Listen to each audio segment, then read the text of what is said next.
Nichts mehr für meine Augen, aber hast alles da. War geil.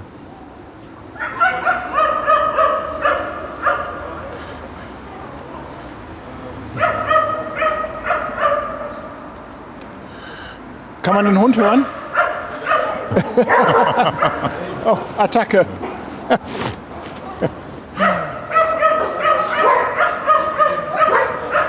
Oh, was ist hier denn los? Ja, hier werden erstmal Nachrichten ausgetauscht.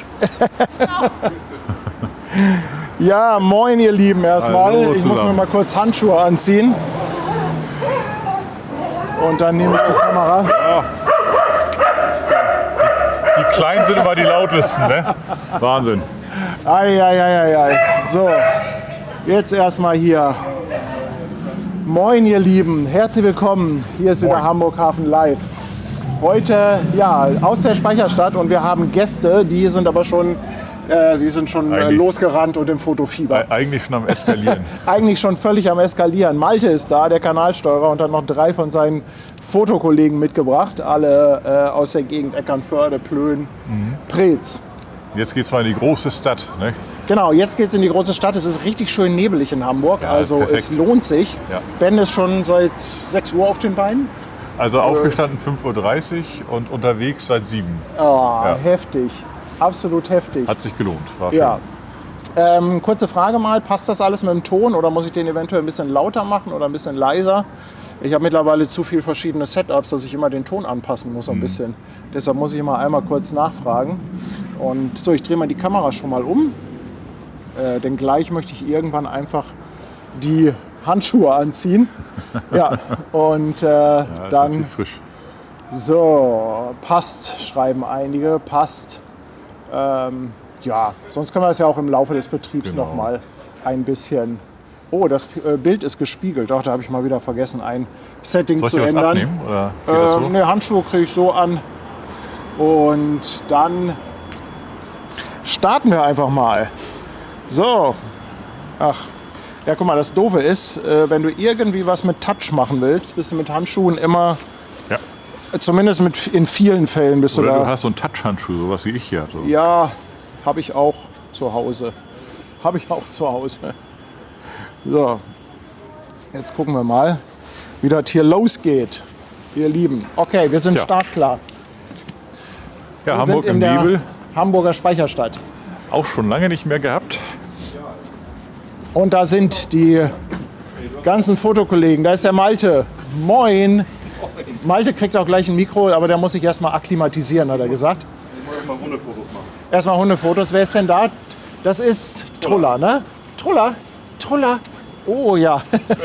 Es gibt Hundefotos, ne? Und dann noch dabei der Volker? Volker, der Dirk und die Joy. Ja, und schaut mal, es ist richtig schön nebelig. Und wir wollen jetzt eine kleine Tour machen. Ja, so ein bisschen zu den Hotspots. Ne? Wir wollen so ein bisschen da hinten. Die Klassiker, ne? Die Klassiker, aber auch mal die andere Richtung. Also ein bisschen Speicherstadt, vielleicht ein bisschen Hafen City. Gucken wir mal, wie weit wir so kommen. Okay, ihr Lieben. Guck mal, Malte ist schon weg. Der ist Nicht zu halten. überhaupt nicht zu halten.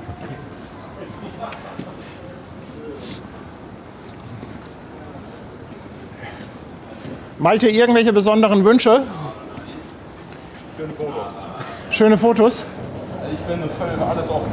Für alles offen. Hauptsache Hamburg. Okay. Sollen wir dann erstmal hier rechts ums Eck, dann gehen wir so ein bisschen Richtung Wasserschlösschen, drehen da so eine Runde. Genau. Ich kenne mich hier nicht aus. Ja, dann folgst du uns einfach, du. Unauffällig. Kleine Provinz, daher eine Großstadt sind. Bist du gebürtiger Hamburger dann, oder? Nee, auch zugezogen. Aber das ist bei mir schon ein paar Tage her. Langsam kennt man sich aus. Ja, würde ich sagen, gehen wir hier hoch, ne? Ich bin da von der Michel vorbeigefahren. Alter, Rechen voll da, ne? Bei Michel. Also Wahnsinn. Ja, alles da oben jetzt Landungsbrücken, ne? Also wenn du relativ nah an Malte dran bleibst, dann könnte man ihn auch verstehen. Der Munk wieder so. 3 Mikros haben wir leider nicht. Muss ich schreien. Es ist halt schon seit gestern total neblig. Wir waren gestern Abend noch im Gin Hotel. haben da einen kleinen Drink genommen und ja, was hat man gesehen? Nix. Nix. Ab und zu eine kleine Lichtspur im Hafen und dann war sie auch wieder verschwunden. Ich bin mal sehr gespannt, wie das heute Abend ist. Wir wollten ja noch das Auslaufen der AIDA Nova streamen. Das könnte sein, dass das ja, mit der Weitsicht etwas überschaubar ist. Ne? Das könnte ich mir vorstellen. Ja. Aber vielleicht hat man ja auch Glück und es klart bis heute Abend so ein bisschen auf. Ja, ach, irgendwie wird das schon gehen. Guck mal, Hennefun ist gleich schon im 4. Monat mit einem Prime-Sub dabei. Dankeschön. Dann der Hetzer im 6. Monat bei Twitch. Dankeschön. Nyra, 11 Monate Speicherstadt. Fischmark-Mitglied. Dankeschön. Schwarzbart-Jürgen lässt 200 Bits da. Danke dir, Jürgen. Und natürlich ist auch Mike dabei mit Grüßen von Hansi und Thea. Ganz lieben Dank.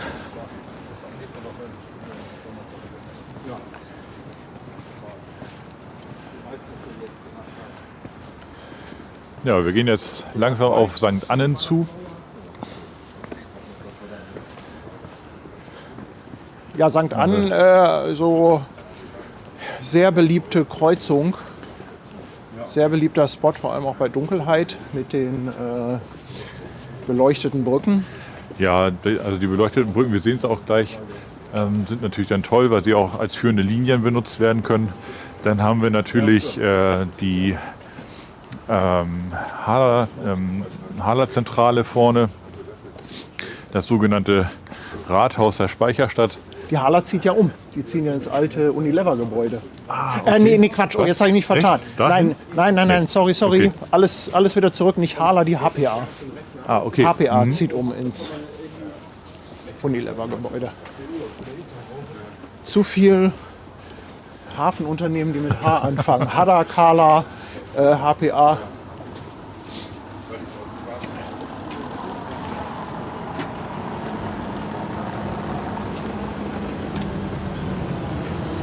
Ja, hier linke Hand gibt es eigentlich auch einen schönen Blick. Ja, und da kann man ungefähr mal sehen, Ne, St. Katharinen wie das im Nebel. nebelmäßig hier gerade ist. So. Jetzt habe ich das gleiche Problem wie Malte letztens. Jetzt ist mein Gimbal schief, aber gut, da muss ich mit leben. Vergessen zu kalibrieren. Also wir haben schon ganz gut Nebel. Ja, also ich glaube, da gibt es noch ein paar schöne Sichten, vor allem wenn wir so ein bisschen da Richtung Wasserschloss und zum Spiegelgebäude kommen.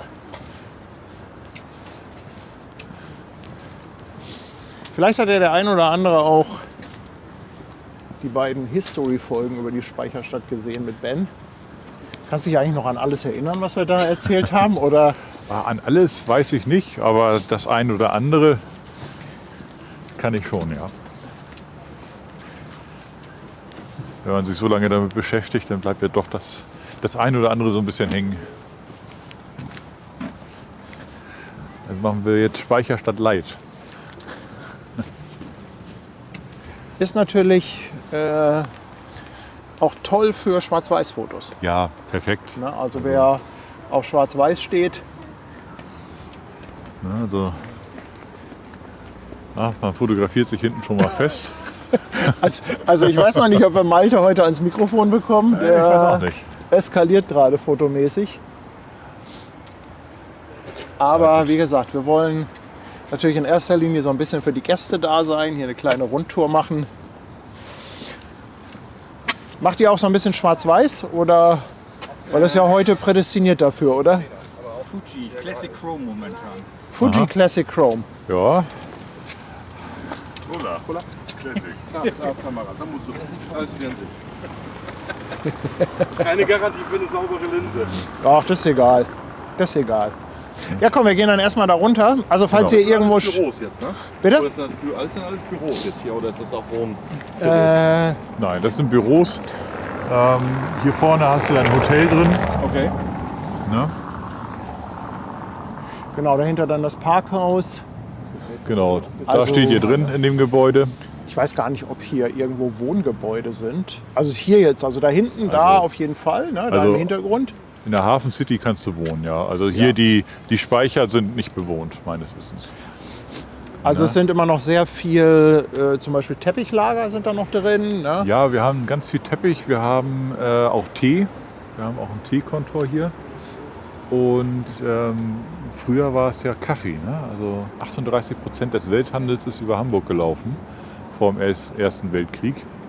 Das ist schon echt enorm. Also wir waren eigentlich ja, Spitzenreiter, was den Kaffeehandel anbelangt hat. Ja, dann lass uns doch mal rübergehen. Ja, wollen wir die Straße hier nehmen? Ja, ne? Ja, Ne, laufen wir jetzt hier am St. Annenfried entlang. bin mal gespannt, was die Akkus so zu den Temperaturen sagen. Also wir haben so, ja, so knapp 0 Grad sind Ja. es. Ne? Also ich habe einen Akku vorhin schon gewechselt. Und wenn man jetzt hier in der Kaimauer mal so auf diese kleinen Taschen guckt, da haben sich die EWA-Führer dran langgehangelt. Ne, Ich muss mal die Handschuhe ausziehen, weil sonst kann ich nicht zoomen. So, du meinst hier diese... Genau. Genau. Ne? Hatten die irgendwie so lange Stangen oder haben Genau, die das mit Leinen sind gemacht? Mit P-Karten. Ne? Das sind lange Holzstangen gewesen und vorne ist ein Haken dran gewesen und damit haben sie sich dann hier quasi langgezogen. Ne? Also hier wurde gepegt und hier wurde gestarkt, Gepickt und gestarkt. um in den Kanälen sich zu bewegen. Genau. Ne? Und das ist noch alter Bestand sozusagen. Weil die Schuten damals, die haben keine Motoren gehabt. Die konntest du höchstens noch an Schlepper hängen und dann ziehen lassen. Aber hier in den Kanälen war das halt nicht möglich. Und deswegen haben sie sich hier ganz klassisch mit den P-Karten fortbewegt. Ja, da vorne auf der rechten Kante das kleine Gebäude. Das ist das Wasserschlösschen. Quasi die Nee, das kleine Schwester. Wasserschlösschen ist doch, kommt doch weiter. Das hier ist Also, oder ist das Fleetschlösschen, entschuldige. Fleetschlösschen, genau. Fleetschlösschen, ja. Mir war der Name auch gerade entfallen. Quasi die kleine Schwester vom Wasserschloss.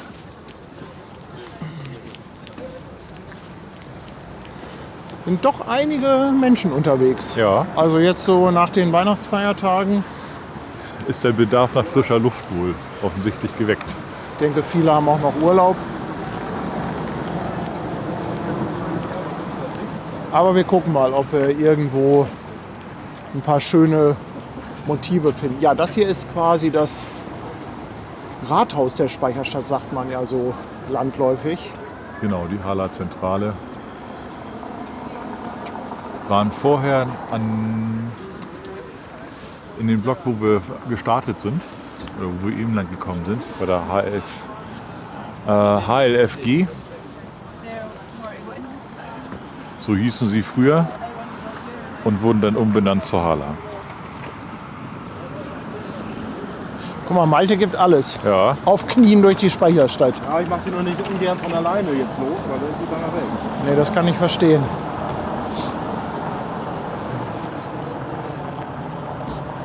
ja Malte, du bist offensichtlich auf den Hund gekommen, ne? 3. 3. 3 Australian Shepherds haben wir. Aber 3 mitnehmen ist dann auch schon... Ja, die älteste Anstrengend, ist jetzt oder? Die wird jetzt 11, das geht nicht. Ja. Also das ist, sie ist noch hier knapp ein Jahr jetzt alt und das ist in Ordnung. Auch wenn wir nächstes Jahr in Urlaub, wenn wir die Älteste wahrscheinlich hier, wenn sie 11 ist, zu Hause lassen, weil das ist doch Erzgebirge, hier Elbsandsteingebirge, wo wir auch nicht wandern gehen. Ja, schön. Für Bastei, ne, das Übliche. Und dann einmal rüber nach Tschechien, das ist ja dieses Elektrokraftwerk, ich weiß nicht, ob ihr das ja, da will ich unbedingt einmal hin zum Fotografieren. Ja, Klassiker, ne? also wenn du gut zu Fuß bist, dann möchte ich dir den Carola-Felsen empfehlen. Okay. Also der ist top. Wollen wir schnell rüber? Das sind zwar 1000 Stufen der Hölle, bis man da oben ist. Und ab Schmilka geht es die ganze Zeit eigentlich nur bergan. 1000 Stufen der Hölle hatte ich letztes Jahr auf Rodas, glaube ich. Also Carola-Felsen mit vernünftigem Schuhwerk kann ich sehr empfehlen. Hast eine tolle Weitsicht. Auch direkt Elbsandsteingebirge, ne? Ja, ja, genau. Ist aber auch Richtung tschechischer Grenze dann schon, ne? Ja gut, das ist alle Urlaub, ne? Viel los jetzt. Ja, ja, genau. Hamburg ist ganz gut gefüllt. Seit gestern haben die Geschäfte wieder offen, ne? Und dann wird natürlich gegebenenfalls auch schon mal ein bisschen umgesetzt von dem, was unter dem Weihnachtsbaum saß. So Lage wird schon mal umgetauscht. Ne? Also Bei uns in Eckernförde Das ist viel ist- los. Ne? Also ich habe jetzt gesehen, A7 Richtung D, also Richtung Norden, recht voll. ja, kann ich mir Nach vorstellen. Ne? Dänemark oder so.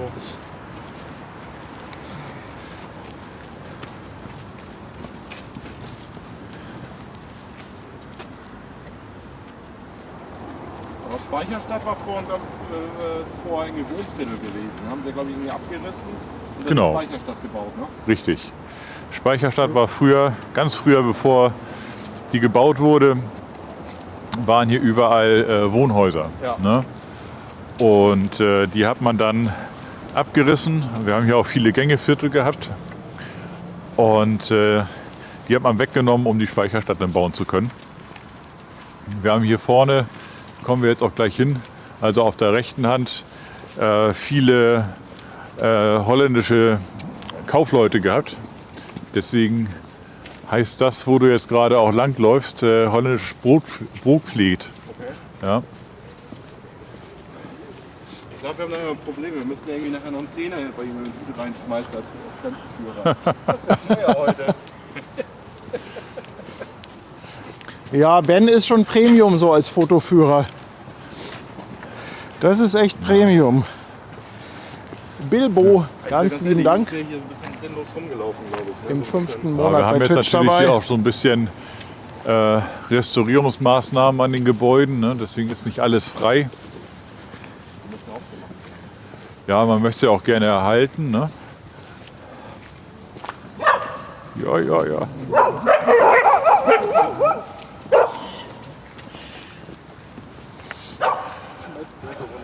Aber es sieht natürlich auch schön aus, ne? Wenn man jetzt hier die ganzen Erker da dran hat. Die alte ist auch schon 150 Jahre mindestens, ne? Oder?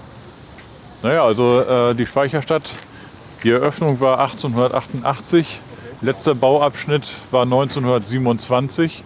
Ich muss mich hier, glaube ich, ein bisschen dichter am Paddy halten, damit wir nicht mit der Funkstrecke ein Problem kriegen. Ach so, nee, also das müsste gehen. Solange Okay. hier Sichtkontakt ist, geht das mit dem Alles Mikro. klar. Ich hoffe ja, dass wir heute mal keine Störgeräusche auf dem Mikro haben. Ich wollte noch mal kurz ein paar Dankeschön raushauen. Der Schwarzbart Jürgen hat noch mal 200 Bits dagelassen. Dankeschön. Vielen Dank. Dann die Bande aus Wasserburg mit Anja, 2 Euro. Dankeschön dafür. Bahnfilmer Andi, auch noch mal 5 Euro Superchat. Wollen Dankeschön. wir es links lang machen? Und das Unix im 3. Monat auf Twitch. Dankeschön. Der Flip lässt seinen Prime-Sub da. Danke an dich. Und die Nicole ist seit 7 Monaten dabei. Und dann haben wir den Sven noch mal mit 2 Euro Superchat. Dankeschön. Die Säcke alles erhalten ist da oben.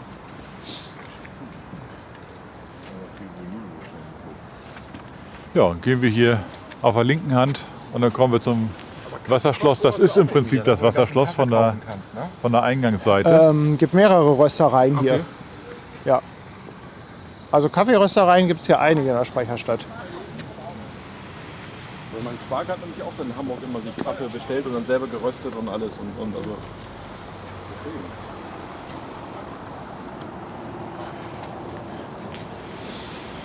Das ist die Rückseite von dem Wir sind jetzt am Wasserschloss. berühmten Wasserschloss. Wir sind jetzt quasi am Eingang. Und da drin ist, glaube ich, ein Teeladen, ne? Es ist ein Teeladen, Restaurant ist drin. Man kann dort auch heiraten. Das habe ich auch schon mal Da gehört. ist eine Traustelle. Ja. Ja, also wer in der Speicherstadt gerne heiraten möchte, der ist hier an der richtigen Adresse. Ja, früher haben da drin die Windenwärter gewohnt, weil die Winden, die sich an den Gebäuden befunden haben, die mussten halt immer funktionieren und damit hatten die Windenwärter auch das Privileg, dass sie in der Speicherstadt leben und wohnen durften. Das waren die wenigsten, die hier wohnhaft waren und die Windenwärter gehörten dazu. Das war quasi ja Werkstatt und Wohnung.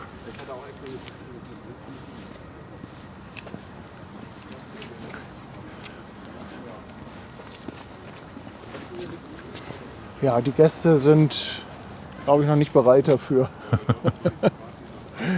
Ein bisschen zu quatschen. Aber nachher holen wir den Malte noch mal ein bisschen ans Mikro. Ja gut, wenn man sonst nicht in Hamburg ist, nicht? Und dann ist die Speicherstadt natürlich eine richtige Perle.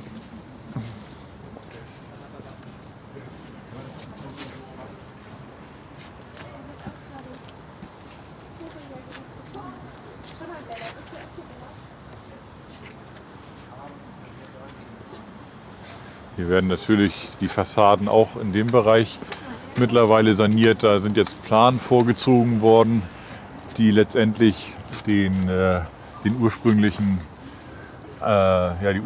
Ansicht des Mauerwerks zeigen, damit es dann nicht ganz so auffällt. Also es sind bedruckte Planen. Ne? Genau. Finde ich aber ganz gut, dass sie das gemacht haben. Ja, Weil nur so eingerüstet sieht ja doch ein bisschen es ist ein bisschen schäbig aus. trostlos, ne? Ja, Genau. ja.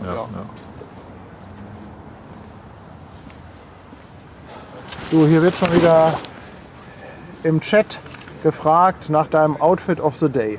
Mein Outfit of the Als Day. Fashion-Influencer von Hamburg Hafen Live. Ja, hier, ne?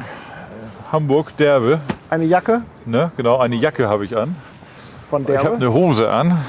Jeans. Schuhe habe ich auch. Ne? Schuhe. Ja. Ja. Jetzt möchten wir wissen, was das für welche sind. Ne? Panama Jack. Ne? Das hier Heat Company.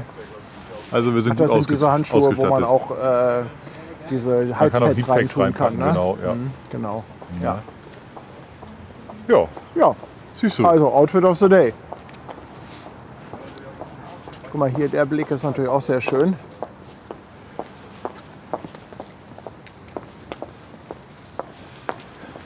Ja, im Hintergrund sieht man dann auch sehr schön das ehemalige Hala-Gebäude. Also damals hießen sie ja noch anders. HLFG oder HFLG, Hamburg Freihafen Stimmt, da ist noch das, ich Lagergesellschaft. weiß gar nicht, ob wir das drauf bekommen, aber da ist noch das Da ist noch das alte das Wappen alte dran. Wappen da, das ist es, ne? Ja, genau. Bisschen im Nebel, aber man kann es erkennen. Das ist der ursprüngliche Sitz der Ursprungsgesellschaft oder der Vorgängergesellschaft der Hala. Genau.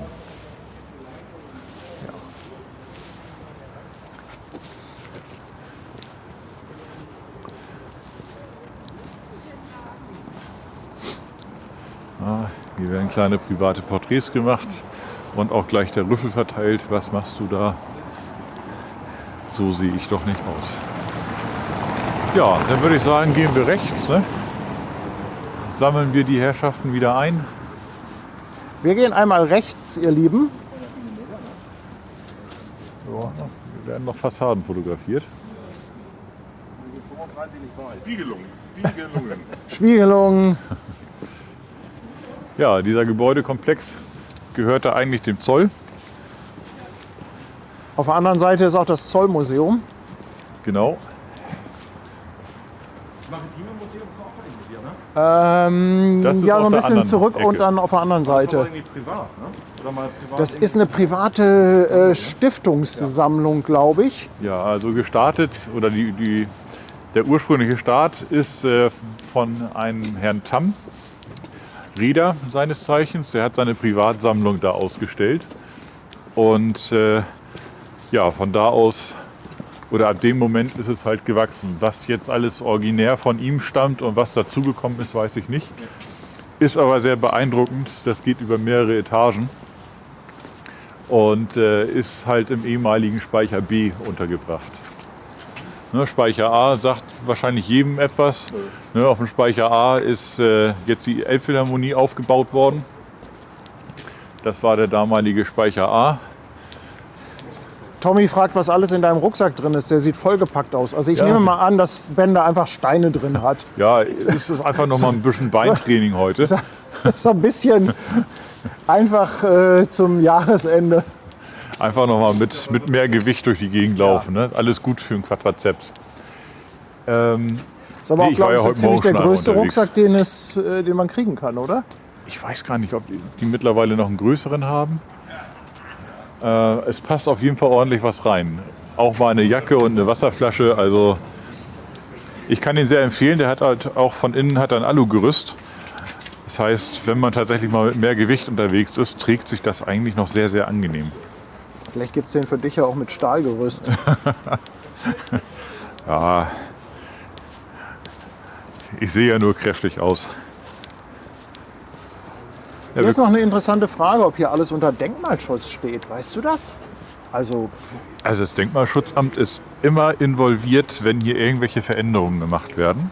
die ganze Speicherstadt ist ja Die- auch Weltkulturerbe. Ja, genau. Und in dem Zuge darf man natürlich hier an den Fassaden auch nicht mehr unbedingt alles machen. Ne? Aber speziell diese Denkmalschutzwappen, die teilweise immer so an einzelnen Gebäuden sind, die sieht man hier jetzt nicht. Also Ich denke, das Gesamtkonstrukt Speicherstadt steht unter das ist das Denkmalschutz. Gesamtensemble, denke ich auch. Also es gibt Reportagen, wo eben halt dann daraus hervorgeht, dass wenn hier irgendwas gemacht wird, dann ist das Denkmalschutzamt mit dabei und wird halt in die Bauphasen mit einbezogen und das wird alles abgesprochen. Inwiefern das alles unter Denkmalschutz fällt, weiß ich nicht genau, aber wenn es halt UNESCO-Weltkulturerbe ist, dann wird es sicherlich auch unter Denkmalschutz fallen. Das denke ich Würde auch. ich jetzt einfach mal so unterstellen. Das denke ich auch. Ne? Wir kommen jetzt hier auch gleich zum Teerhof. Das ist hier am Ende. Ist auch letztendlich der letzte Bauabschnitt von der Speicherstadt, was fertiggestellt worden ist. Eigentlich wollte man noch einen 4. Bauabschnitt haben oder bebauen. Das ist da, wo jetzt die Spiegelgebäude stehen. Das hätte auch noch mit zur Speicherstadt gehören sollen. Hat man dann aber aufgrund finanzieller Engpässe nicht mehr gemacht. Wir haben ja dann damals die Weltwirtschaftskrise und die Finanzkrise gehabt. Auch speziell nach dem Ersten Weltkrieg ging es Deutschland dann ja auch nicht ganz so gut. Und da waren die Mittel eben halt auch nicht mehr so liquide, dass man da den letzten Bauabschnitt, der geplant war, der 4., noch verwirklicht hat. Wir kommen jetzt hier... Ach Da, so. linker Hand können wir mal einen kleinen Teaser, Stichwort Kontorhausviertel. Ja, Hat Ben ja schon rausgehauen, dass er da gerade ein bisschen am Planen ist, ein bisschen viel am Plan. ja, ich muss das echt noch ein bisschen komprimieren. Also, Da im Hintergrund seht ihr das Schielehaus. Ja. Das ist natürlich das bekannteste von diesen ganzen Kontorhäusern. ja.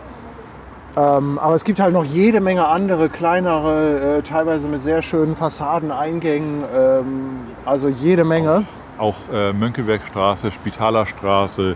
Wenn man jetzt, wenn ihr in Hamburg seid und ihr geht vom Neuen Wall rüber zum Rathaus, da habt ihr auch links und rechts noch alte Bestände. Die sind natürlich in den Bombennächten im Zweiten Weltkrieg alle recht sehr in Mitleidenschaft gezogen worden, konnten aber auch gut wieder restauriert und aufgebaut werden. Aber das nur als kleinen Teaser. Wir Genau, gehen jetzt da rechts werden wir rum. noch mal ein bisschen eingehender drüber berichten, wenn es dann soweit ist. Ich kann ja jetzt nicht alles raushauen, was ich schon weiß. Das geht ja nicht. Eben. Jo, wir kommen zu einem der bekanntesten, meistfotografiertesten Fotospots in Hamburg.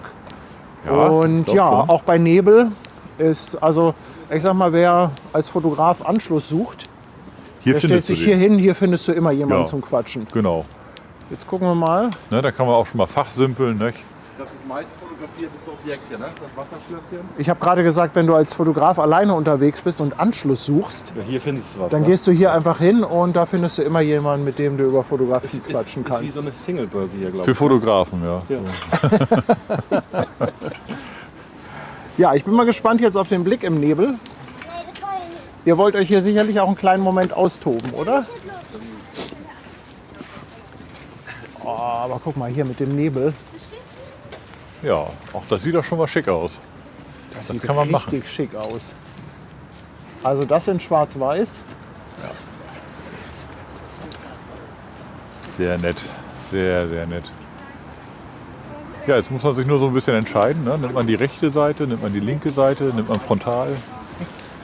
Ja, die Format oder Querformat gibt es auch noch. Die Herausforderung bei so einem Motiv ist natürlich dann immer auch irgendwie einen Blinkel zu finden, der nicht so tausendfach fotografiert wurde, sondern der vielleicht auch so ein bisschen hier Ja, diese man, Brücke im Vordergrund mit Genau. einbezieht. man kann ja auch die Schlösser mit reinnehmen oder sowas als Störer oder Genau. so. Ne? Also man kann da ja kreativ werden. Ich kann es ja einmal so zeigen, wie quasi die typische Ansicht ist. Normalerweise kann man da hinten dann auch irgendwo die Elbphilharmonie sehen. Das wird jetzt, glaube ich, heute nichts. Und jetzt sieht man auch ganz schön auf der linken Seite die bedruckten Planen. Na, also das haben sie wirklich gut gemacht, statt da jetzt irgendwie einfach nur weiße Gerüstplanen vorzupacken. Ja. Ja, aber ich denke mal auch, weil das eben halt viel fotografiert wird, hat man sich da sicherlich was bei gedacht, dass man sagt, komm, Ja. wir machen das hier ein bisschen schick. Ja. Also wenn ich jetzt fotografieren würde, dann würde ich wahrscheinlich mir die rechte Seite nehmen, um den Plan dann doch so ein bisschen auszublenden. Zumal du ja hier vorne nochmal das Baugerüst dann hast. Ja, man kann ja auch so ein bisschen hier Genau. sich auf die Flucht konzentrieren. Tatsächlich ein bisschen reinzoomen. Also wie gesagt, ich glaube, das in Schwarz-Weiß Sieht top aus. könnte echt nett sein. Ja. Aber hier ist ja auch schon ordentlich was los. Ja, ne? hier ist Also, ordentlich was los. Einige Fotografen. Deshalb versuche ich mal hier rüber zu gehen. So Malte, Kreativtipp für alle fotobegeisterten Zuschauer. Hast du einen Fototipp, wenn man jetzt hier vor so einem plakativen Motiv steht? Eigentlich nicht jetzt. Okay. Langzeitbelichtung wäre schön, ne? Aber jetzt ja, vom Wetter. Ich finde das eigentlich hier schön, wenn es richtig gut beleuchtet ist, so in der blauen Stunde. Ne? Das ist natürlich richtig geil, wenn du hier auch diese ganze Beleuchtung hier Ja, hast. ja. Ne? Aber ja, falsche Uhrzeit für uns. Ja, aber mit dem Nebel kann man doch auch einiges machen. Definitiv. Ja. Kran rausretuschieren und schon ist es gar nicht verkehrt. Hier mit so einem Bulli da im Hintergrund. Das ist natürlich geil. Stimmt, das sind diese, TR1, ja, das sind diese Hafenrundtouren. Okay. Da gibt es, glaube ich, 2 von und die bieten tatsächlich so Hafentouren an mit so einem klassischen Bulli. Heißen auch irgendwie Oldie-Tour oder so ähnlich. Ich glaube, das ist ganz cool. Das ist, glaube ich, auch ein mit meist fotografierte Objekt hier in Hamburg. Ne? Wasserschloss und Elfi Ja. natürlich. Ne? Das sind Das ist natürlich so Highlights. Ne? Ja, deshalb haben wir ja gerade auch schon versucht, man muss natürlich dann so ein bisschen gucken, ob man vielleicht einen Blickwinkel findet, der nicht unbedingt... Ich glaube, hier gibt es ist noch Ja. alles schon abfotografiert hier. Ne? Aber guck mal hier, Volker, der hat sein Display auf Schwarz-Weiß. Volker, darf ich da mal gerade drauf filmen, also dass man einfach nur mal so einen Eindruck bekommt. Also ich finde, Schwarz-Weiß ist bei der Lichtstimmung Ja. prädestiniert. Ne, so ein bisschen, Macht Spaß. bisschen schön den Kontrast anziehen. Ich glaube, das ist echt toll. Absetzen von den anderen.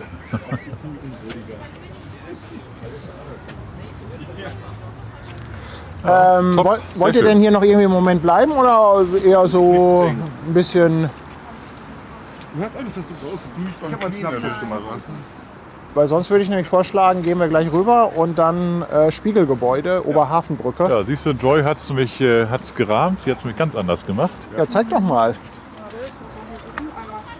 Ja, guck mal, das ist doch hier, oh, es spiegelt ein bisschen, ich suche gerade einen Winkel. Sehr schön eingerahmt in dem Brückenkonstrukt. Richtig cool. Sehr geil. Cool. Ja, mal ein bisschen Kann man das anders. später auf Instagram sehen? Ja, sicher. Wie ist denn dein Instagram-Account? Skyler.lebenskontraste. Geiler.lebenskontraste. Skyler, Skylar. genau. Ich habe Geiler Upsi. verstanden. Nee, Upsi. Skyler. S-K-Y-L-A.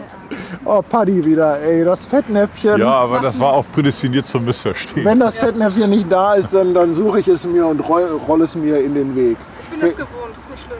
Vielleicht kann ja jemand von den Moderatoren mal gucken, ob er den Link findet. Ja, Instagram, Skylar, Lebenskontraste.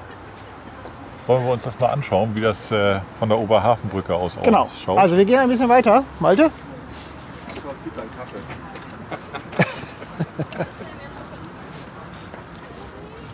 Kaffee.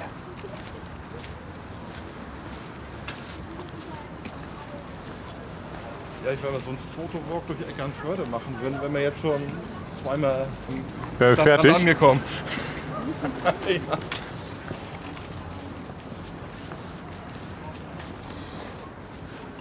gut, Speicherstadt Also- hat natürlich was zu bieten, ne? Geografisch befinden wir uns noch ein bisschen am Ende der Speicherstadt. Genau. Das ist der Endpunkt hier. Auch entwicklungstechnisch war das Genau. das Hier war letzte zu Ende. Stück. Ja.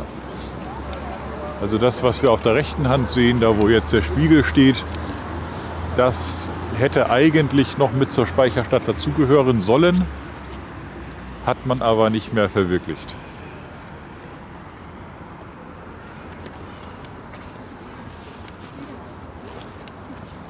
Und diese Straße hier ist eigentlich eine sehr schöne Trennung so zwischen Speicherstadt und Hafen City. Ja. Der Hafen City mutet dann natürlich auch sehr modern an. Logisch, ne? Ist ja auch gerade erst gebaut worden. Sind auch viele verschiedene Architekten, die sich dort verwirklichen durften, was dann aber auch das ganze Ensemble schön bunt macht. Also hast viele verschiedene Baukörper dort.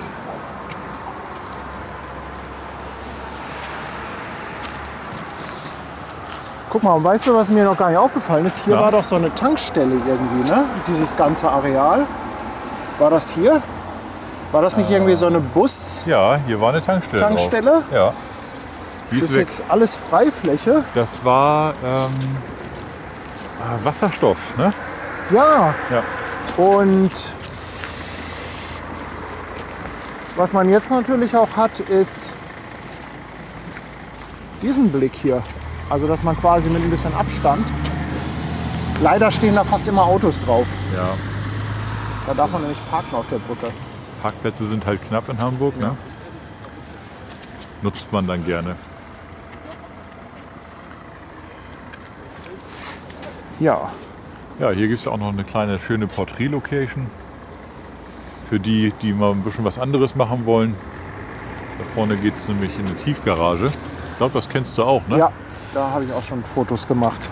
Und wenn da die Sonne schön drauf steht, dann hast du richtig schöne Streifen auf dem Boden. So, ich muss noch mal gerade ein paar Dankeschön loswerden. Der Sven hat nämlich noch mal 2 Euro Superchat rausgehauen. Danke dir, Sven. Alexander ist im 2. Monat bei Twitch dabei. Danke. Dann der Uwe auf dem Fischmarkt bei YouTube. Danke an dich. Mike haut noch einen raus, zusammen mit Hansi. Schönheit verschenkt eine Mitgliedschaft, genauso wie Mr. Bindi Lindy. Danke an euch beide. Mellis Welt ist im 4. Monat mit einem Prime-Sub dabei und Mr. Bindi Lindy auch seit 11 Monaten. Bitte entschuldigt, dass wir so ein bisschen kurz angebunden sind, was Chat angeht.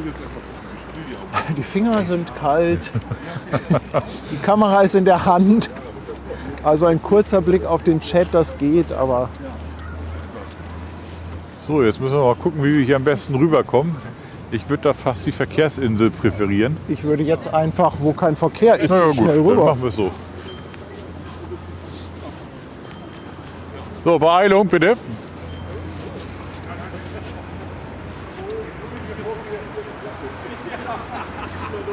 Hier einmal die Kanalsteuerer Reisegruppe. Als wieder los hat gesagt, wir sollen über die Straße. Dass du dann immer schnell verfrisst. Wir müssen einmal da außen rum, weil hier kommen wir nicht durch.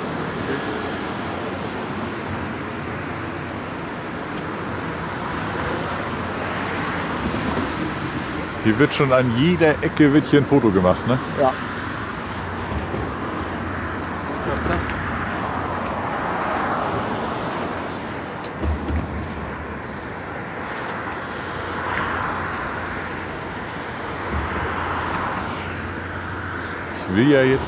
Ich will nichts Falsches sagen, aber die Deichtorhallen waren, glaube ich, damals die alten Markthallen hier. Würde ja Sinn machen. In gewisser Weise, oder? Der neue Großmarkt wurde dann ja weiter hinten gebaut. Ich bin der Meinung, das sind alte Markthallen hier. Oh, ich muss mal ganz kurz, kannst du mal die Kamera Ja, aber nehmen? selbstverständlich.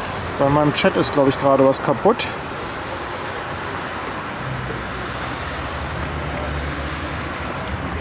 Ja.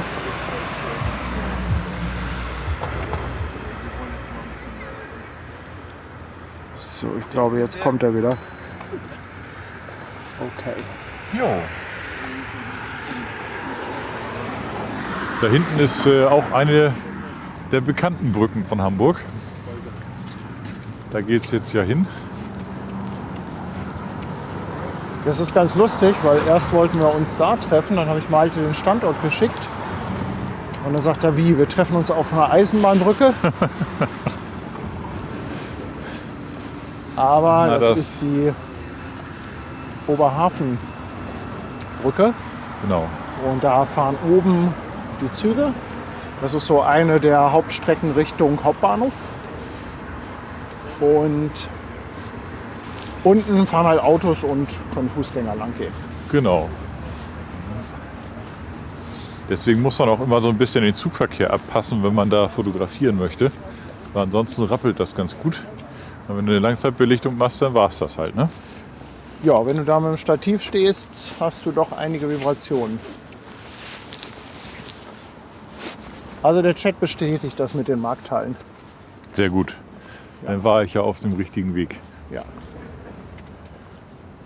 MyReal Thailand kommt rüber mit 247 Raidern aus herzlich- Thailand in die kalte, nebelige Hamburger Speicherstadt. Schön, dass ihr da seid. Moin.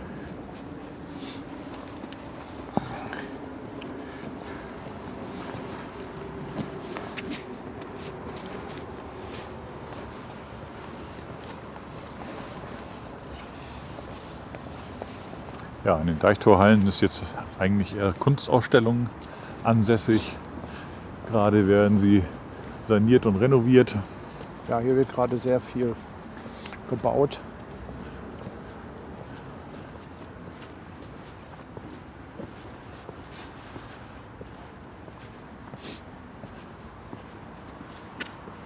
Und gleich von der Brücke sieht man dann sehr schön das Spiegelgebäude. Ja, auch einer der bekannteren Fotospots hier in Hamburg. Die Oberhafenbrücke bietet sich auch an für Porträtshootings, funktioniert auch hervorragend, immer wieder. Vor allem bei dem Licht heute.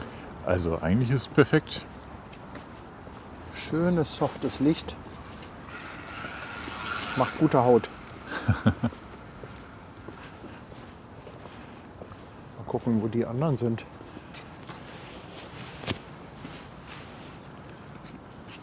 Das ist jetzt schon von allen Seiten fotografiert hier. Was natürlich cool ist, durch den Nebel, der Hintergrund verschwindet im Prinzip. Und du kannst die Gebäude sehr schön isolieren.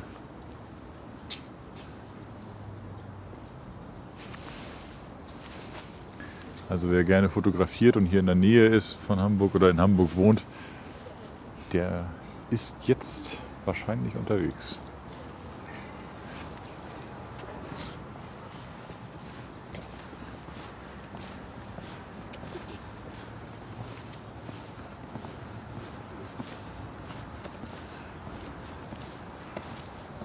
Ja, Fruchthof Hamburg, auch ein ehemaliges Kontorhaus. Sind, glaube ich, mittlerweile auch Büros drin und Ja, Studios und ähnliches. Kannte auch mal jemanden, der da ein Fotostudio hatte. War eine sehr coole Location. glaube ich.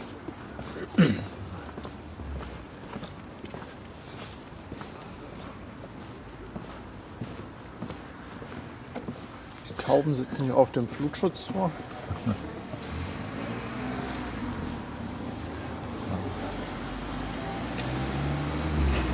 Und ja, jetzt kommen wir hier unter die Oberhafenbrücke. Jetzt kommt eigentlich so der Blick. Ne? Das ist wirklich, Also mit der Flucht kann man hervorragend spielen. das in dem Nebel. Das ist cool, oder? Das ist richtig cool. Also hier sind auch oft Filmdrehs und ähnliches. Das Gute ist, dass hier, also hier ist zwar Autoverkehr, aber wenn man jetzt mal eben schnell ein Foto machen will, findet man eigentlich immer mal gut eine Lücke, Genau. dass man die Flucht mitnehmen kann. So viel ist ja eigentlich nicht los, dass man nicht fotografieren könnte.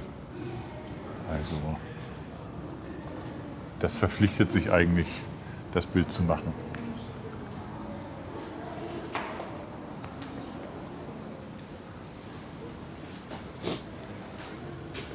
Verstehe ich euch im Bild? Und, ja, guck, hier wird wieder gerahmt. Hier wird ne? wieder ordentlich Achso, hier wird kreativ hier gespielt. Bananenschale wird fotografiert. Auch schön. Ne? Nee, die habe ich Ich glaube, die Bananenschale hat sie nicht gesehen, oder? so von der anderen Seite. Aber mal gucken. Du hast hier durchfotografiert irgendwie, ne? Ach, hier, guck mal. Ja, sowas ist kreativ. Also, wenn ihr selber irgendwie Lust habt auf Fotografieren, versucht man nicht immer die Kamera einfach nur so voll drauf zu halten, sondern irgendwo so ein bisschen durchzufotografieren. Sucht irgendwelche Löcher, irgendwas im Vordergrund, wo ein Loch drin ist und sucht euch dann irgendwas im Hintergrund und dann hat man doch mit, ach guck mal hier, Hundefoto, Troller. Hat auch was, ne? Ja, vor allem bei dem Licht, ne? Ja, ja. Ja, Ist schön verschwommen alles. ja. Was mag ich?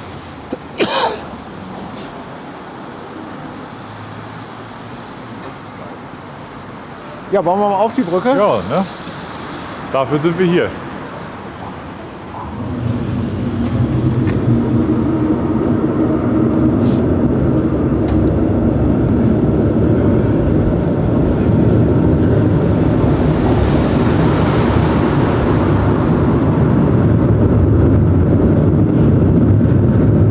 Und jetzt hört ihr, glaube ich, auch gut die Bahn.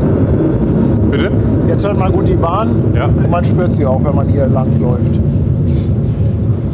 Ja, deswegen sagte ich gerade eben, man wartet dann immer so ein bisschen ab, bis die Bahn durch ist, bevor man sein Bild macht. Ja.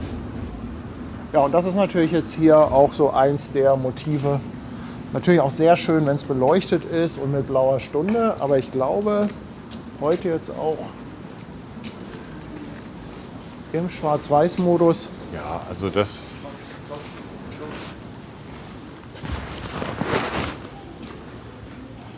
Genau, wir machen Trainspotting von unten.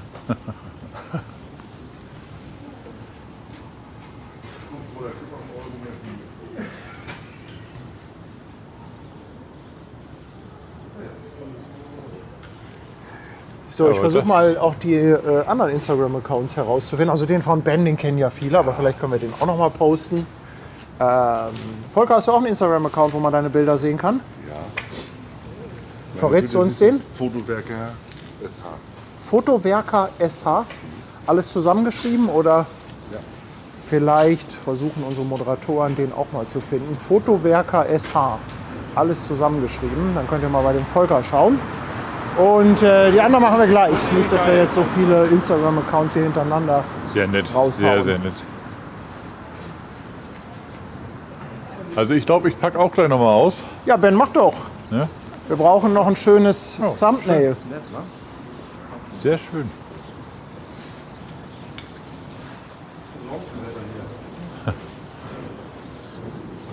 Mal gucken, welchen Dalben ich nehme hier.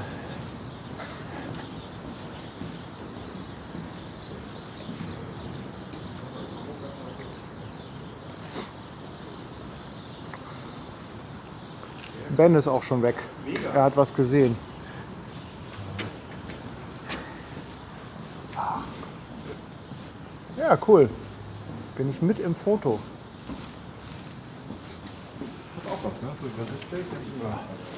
Ich nehme.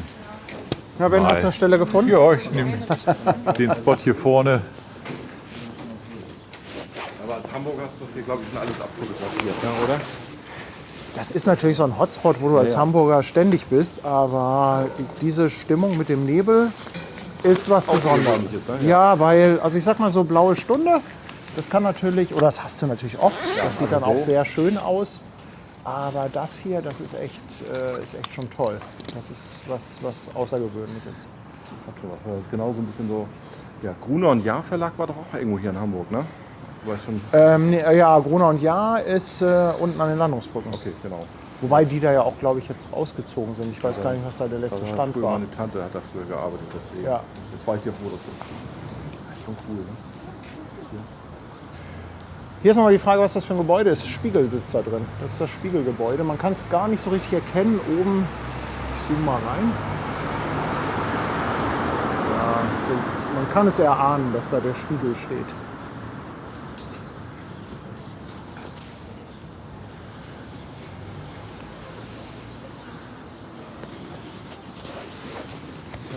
geht eigentlich. Ich hätte gedacht, das wäre schlimmer, aber Ja, wir haben wenigstens nicht viel Wind.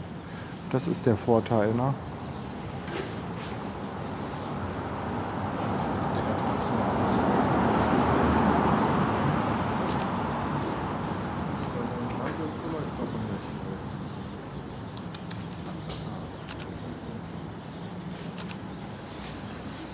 Ach, guck mal, heute funktioniert auch mal die Route, wo wir lang gehen. Sag mal, darf ich dir mal kurz die Kamera geben? Ich würde nämlich mal Tanja den Link schicken und die kann dann mal in beide Chats den Link reinschicken, wo man uns quasi sehen kann. ja, wenn es unstabil ist, dann bin ich dran schuld. Ach, alles gut. So, ich schicke mal in unsere Mod-Gruppe einen Link und da kann man nämlich jetzt unsere Route verfolgen. Vielleicht kann mal jemand von den Mods diesen Link auf Twitch und YouTube verteilen. Das wäre ganz lieb. So, Sekunde. Ich ziehe auch mal wieder Handschuhe an. Marcel ist auch seit 15 Monaten auf dem Fischmarkt dabei. Danke dir. Und der Bahnfilmer Andi mit 5 Euro Superchat. Er fördert natürlich sofort eine Trainspotting-Session, sobald wir in der Nähe von Bahngleisen sind. Andi, ganz lieben Dank. Ganz lieben Dank. So.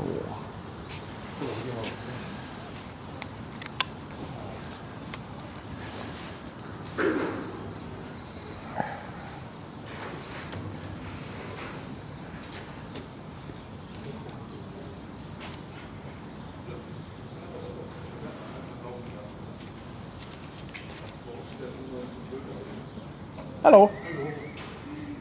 Guckt ihr auch gerade den Stream? Ja. Ach, das ist ja cool.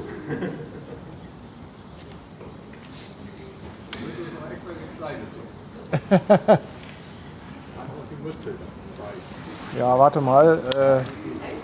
Ich muss mal kurz. Nein, das macht nichts. Ben, nimmst du mal ganz kurz die Kamera? Oh, selbstverständlich. Ich will mal. Ich hoffe, ich habe hier noch.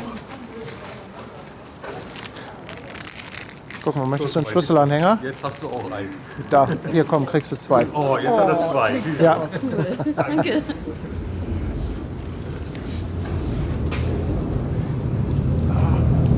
So. Okay, ich übernehme wieder. Sehr gerne. Und hast du was hinbekommen? Ich denke schon. Immer. Ist ganz okay. Ist okay. So, wo gehen wir denn jetzt entlang? Da vorne haben wir noch mal die schrägste Gaststätte Hamburgs. Die kann man, Kantine. genau, die kann man sicherlich noch mal zeigen.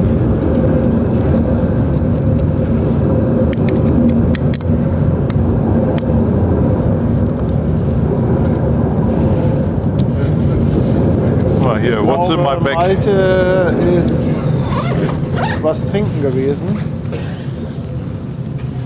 Wollen wir noch einmal zur Oberhafenkantine, die etwas schräge Gaststätte? Und dann können wir ja so ein bisschen durch die Hafen City zurückgehen, oder?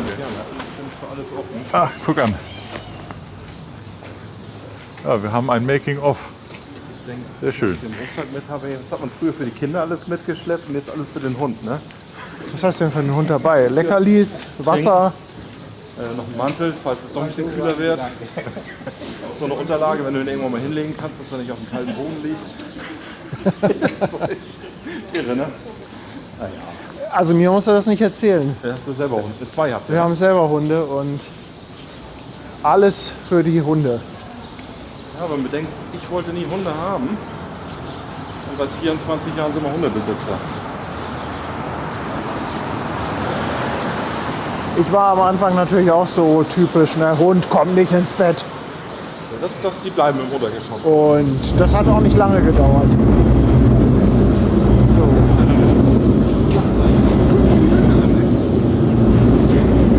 So, Hier sehen wir die Oberhafenkantine. Genau.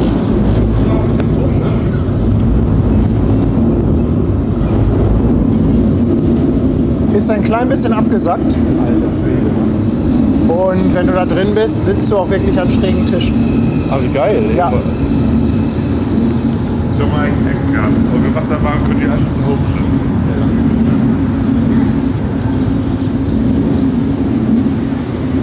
Ja, im Sommer auch mit Außengastronomie. Kann man auch schön sitzen. Und ist natürlich total urig. Ne? Hatten wir das nicht gestern? Hat da nicht mal Tim Melzers Mutter Buletten verkauft? Ja, genau. Hat sie das immer noch oder Nee. ist schon lange her? Ja. Wahrscheinlich war das Aber bevor Tim die Melzer hat berühmt hier- war. Genau. Hat die davon- hier eine Bulettenbraterei gehabt. Die hat da drin gekocht.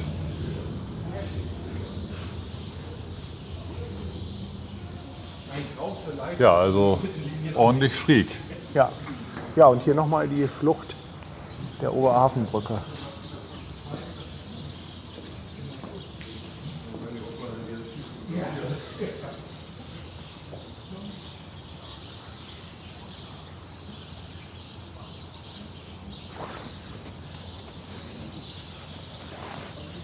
Also hier kann man sich in der Tat austoben.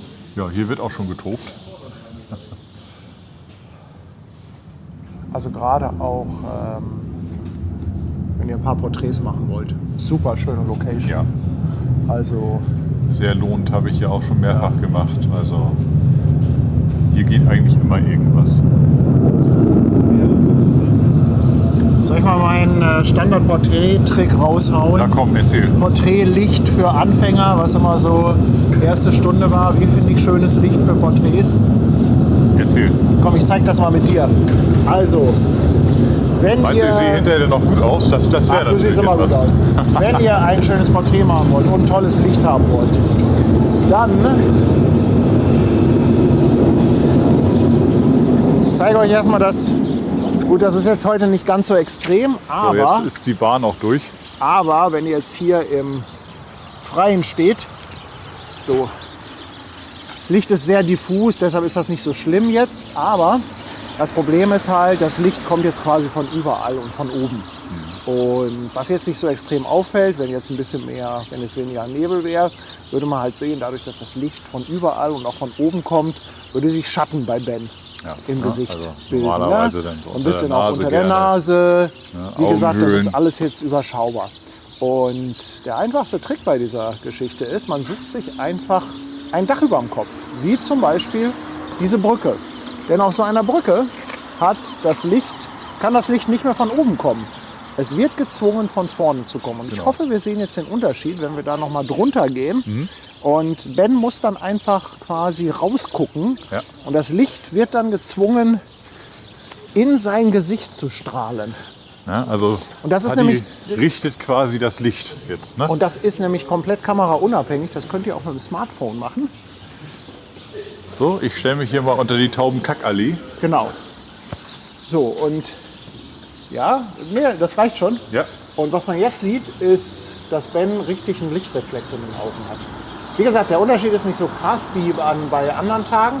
Aber seht ihr, Ben hat richtig schön Leuchten in den Augen. Ja, ein tolles Das habe ich sowieso Funkeln, immer, wenn ich dich ein sehe. tolles Glitzern. Ja, also das ist so ein ganz, ganz einfacher Porträtlichttrick. Stellt euch einfach unter eine Brücke oder in einen Tunnel und lasst denjenigen, den ihr fotografiert, einfach in Richtung Licht gucken. Ja, ist so quick and dirty. Wollen wir weiter Habt ihr eure oder? Bilder? Okay. Sehr schön. Dieser ist echt ein Scheiß dagegen, ne? Ja, da kannst du nicht drin sitzen, ne? Bitte? Da kannst du nicht drin sitzen und Kaffee trinken. Oh, In Pisa. Nee. Nee. Aber hier in der schiefen Kantine von Hamburg. Okay, wir gehen dann Ja, also weiter. die ist super. Also und cool. Im Sommer kannst du auch halt schön, habe ich gerade auch erzählt, draußen sitzen. Ist wir erstklassig. geben uns ein Ja. bisschen in Richtung Speicherstadt. Hat Charme, ne? Oder? Definitiv. Also cool ist natürlich unter Fotografen, wenn du es von der anderen Seite fotografierst und oben fährt die Bahn drüber, auch nochmal ganz, ganz nett. Das Problem ist, du kriegst nur auf dem Foto nicht in diese Schräge eingefangen, ne? Die Schiefe so. Naja, doch. Ja. Ich finde es aber schön, wenn man es live sieht. Das ist in Ordnung. Ja, das ist noch was anderes, ne? Klar, logisch.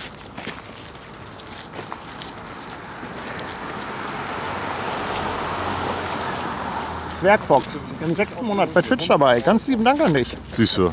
Ja gut, du hast natürlich, mit Troller kommt hast du noch mal 10 natürlich Euro dein per Fotomotiv PayPal. immer dabei, ne?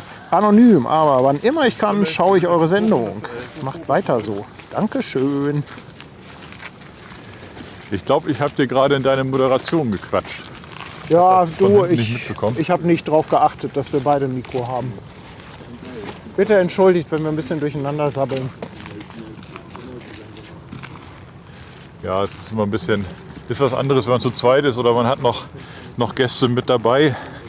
Dann muss man schon ein bisschen aufpassen. Wir gehen jetzt wieder zurück Richtung, ja, im Prinzip Hafen City jetzt, ne? Ja. Also, was quasi hinter dieser Gebäudereihe ist, das ist die Speicherstadt. Genau. Und dazwischen die Straße ist so ein bisschen die Trennung. Straße ist Sandtorkei, ne? Oder am Sandtorkei heißt Ist die, es am glaube ich. Sandtorkei? Ich weiß es tatsächlich gerade. Ja, genau, am Sandtorkei, genau. Ich weiß gar nicht, ob die hier auch noch am Sandtorkei heißt. Hier auf Höhe vom Spiegelgebäude oder ob die da irgendwo den Namen ändert. Das könnte ich jetzt auch nicht sagen.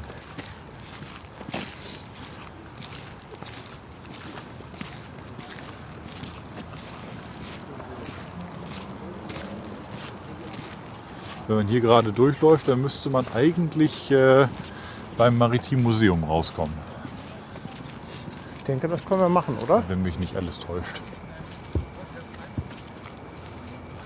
Mal noch gucken, ob wir die Fotogruppe noch dabei haben. Ja.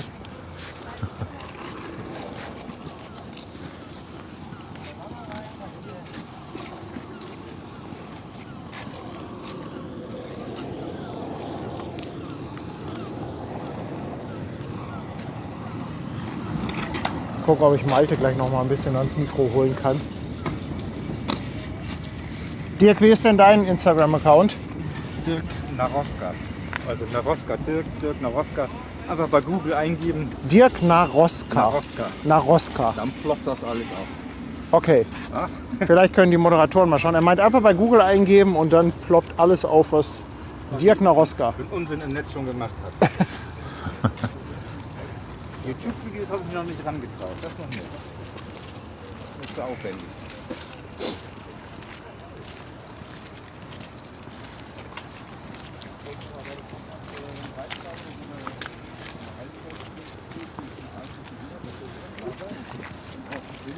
Werden wir uns einmal so ein bisschen durchschlängeln müssen.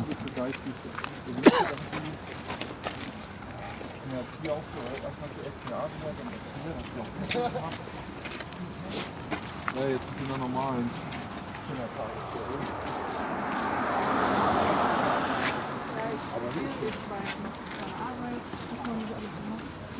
Malte, darf ich dich denn gleich noch mal kurz vors Mikro holen? Na gerne. Ich meine, viele der Zuschauer kennen dich ja und Vom Sehen, nicht vom Hören.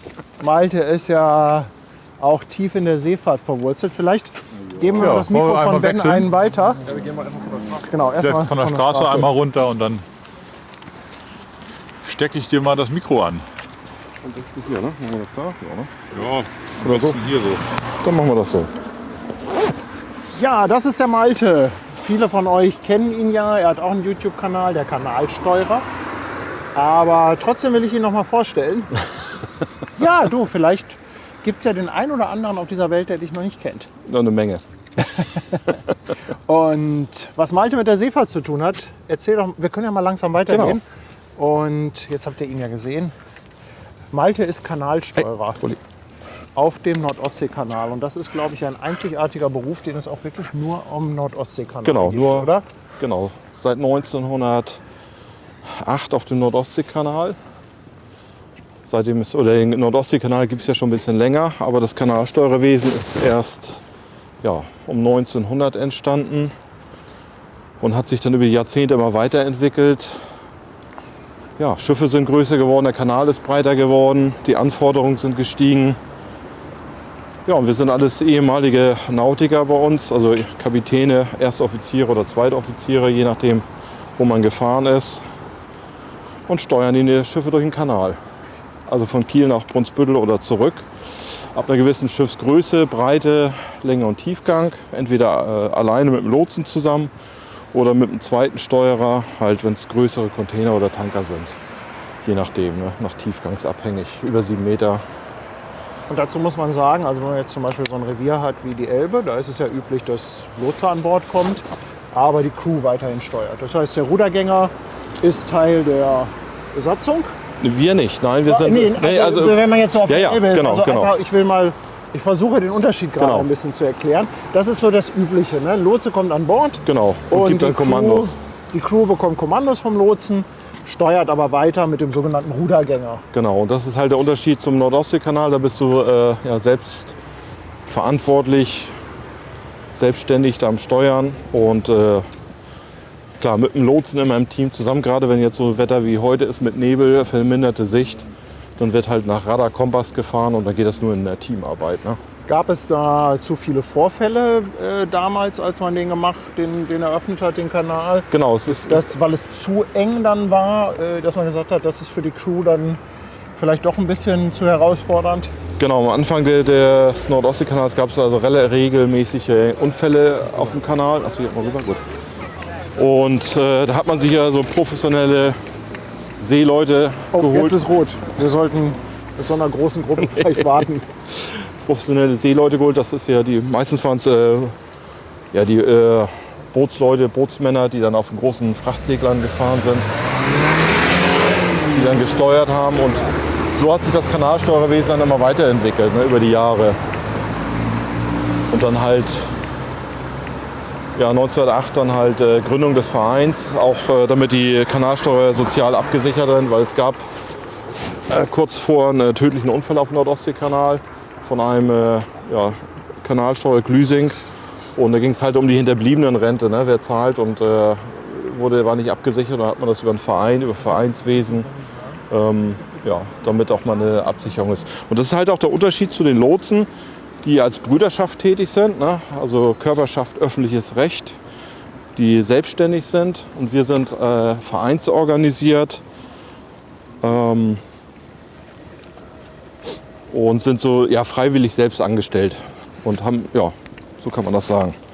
Aber sind total in der Selbstverwaltung. Das heißt, nur die Behörde ist ja Kontrollorgan, überwacht das, und ansonsten ist die ganze Administrative in unserer eigenen Hand. Auch Leute einstellen, das machen wir alles selbst.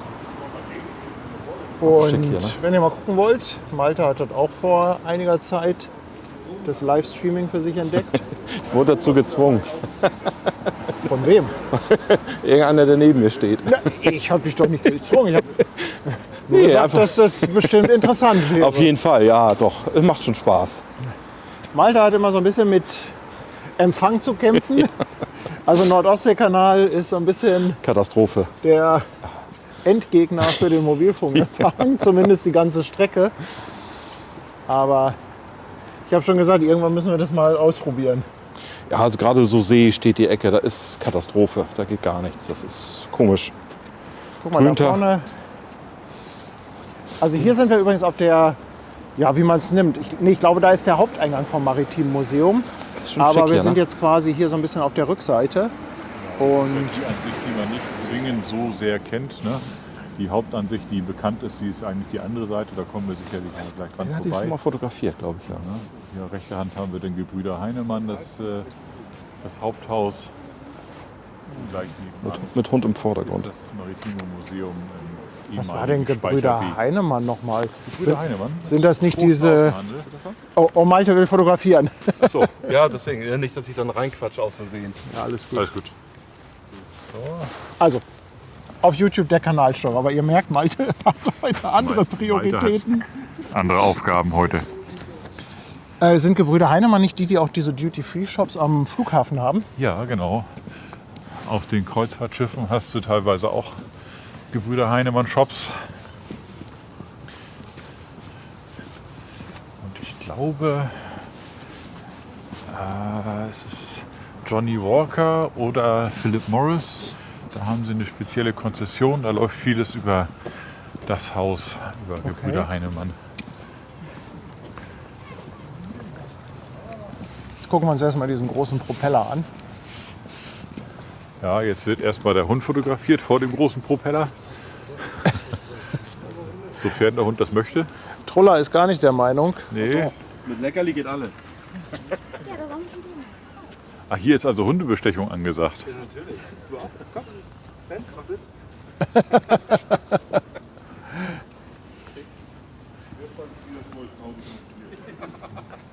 Ah, Der guck mal, Sitz sieht aber ein bisschen anders aus, ne?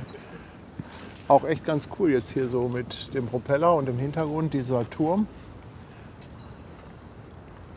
Ich finde, das Gebäude oder die Gebäude kommen teilweise halt bei Nebel. Obwohl man sie schlechter sieht, kommen sie besser raus. Also ich finde es schon sehr schön. Also hat so ein bisschen Mystik, ne? Und der Nebel nimmt halt auch ein bisschen was, ne? Also du hast nicht den kompletten Hintergrund. Hat was. Jetzt fragen wir Malte gleich mal. Ich hoffe, ich erwische ihn nicht auf dem falschen Fuß. Malte, kannst du in etwa einschätzen, von was für einer Schiffsgröße dieser Propeller ist? Das hat er 5 Meter im Durchmesser, würde ich sagen. Ne? Ist das so, was man heutzutage so an Fiedern hat, oder ist das schon größer? Doch schon größer. Das ist ja so, ich denke mal, das, was du hier in Hamburg hast, so ab 250 Meter, 300 Meter bestimmt, ja. Ja? Würde ich sagen, ja. Also ich weiß halt, hier so diese 400 Meter Schiffe, die haben ja teilweise 10 Meter Durchmesser dann. Okay. Aber das ist schon, was zu sagen, also deutlich ja, über 200 Meter auf jeden Fall. Okay. 250. Wir können ja mal gucken, ob da irgendwo ein Schild ist. Also bei den Fliedern sind die deutlich kleiner und sichelförmiger. Ne? Das ist ja auch die Verstellpropeller, das ist ja ein Festpropeller. Das heißt, du kuppelst ja ein, dann dreht er und wenn du dann auf Null oder auf zurück, dann dreht er ja entgegengesetzt.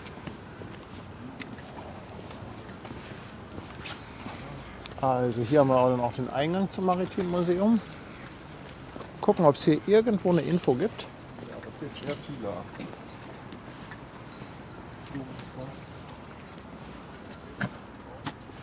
Donation of Wertzieler. Ja, aber nicht, wo das Ding dran war. Ne? Nee. Schade.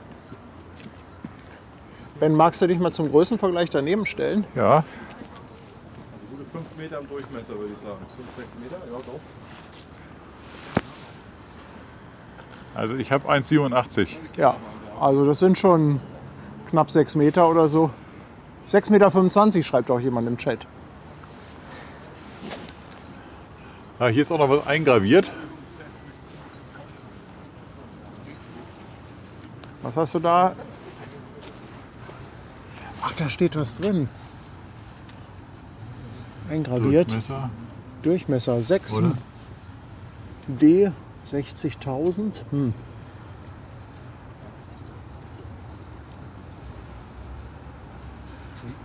Also 6 Meter würde auf jeden Fall hinkommen. Ja.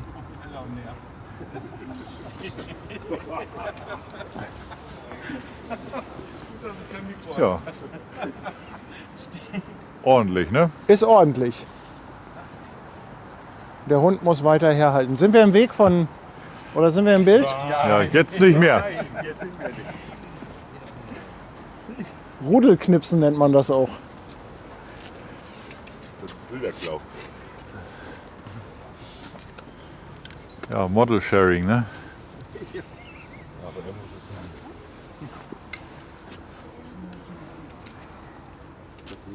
Muss sein.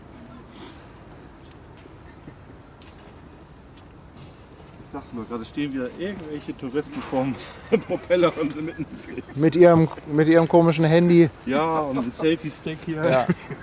Mit einem gefährlichen Halbwissen. Ja, Aber cool. Ach, Spaß muss sein, ne?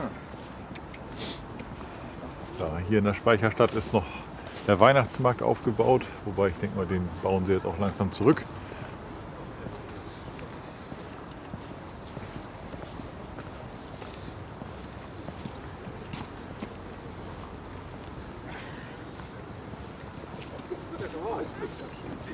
Und wenn man hier rüber blickt, da hinten sind wir ungefähr gestartet vorhin. Da sieht man im Hintergrund quasi das Speicherstadtrathaus, also die Die Hala-Zentrale. Hala-Zentrale. Da sind wir dann vorhin am Anfang lang Da gelaufen. ist St. Annen. Und St. Annen ist im Prinzip gleich gegenüber vom Maritimen Museum. Hat was, ne? So wie es mit dem Dunst. Ja, ich mag das auch. Mir halt auch ja, diese Windstille, die Ruhe. Hat was. Ach, guck mal, hier haben es einige rausgesucht. Ist der Antriebspropeller des Tankers Maskerk. 6 Meter Durchmesser, 15,7 Tonnen. Wo ist der Tanker? 170 Meter und 26 Meter breit.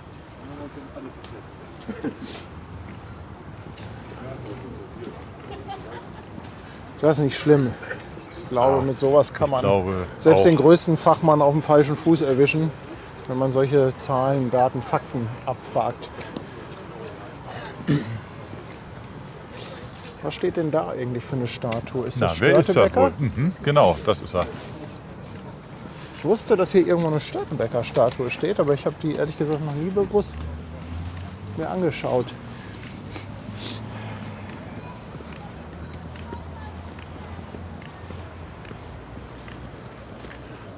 Ach so, ja, das ist dann hier das Maritime Museum dann nochmal von der Seite. Und hier haben wir den Klaus Störtebeker oder Klaas Störtebeker. 1401. Störtebeker hat man der Sage nach auf dem großen Grasbruch enthauptet. Und es gab dann eine Vereinbarung, aber das kennt man wahrscheinlich alles, dass an denen er noch aufrecht dran vorbeilaufen konnte von seinen Mannen, die wurden verschont. Wurden sie natürlich nicht. Er ist an ihnen vorbeigelaufen und hat sie aber trotzdem hingerichtet. So der Sage nach. Mal Fotogruppe.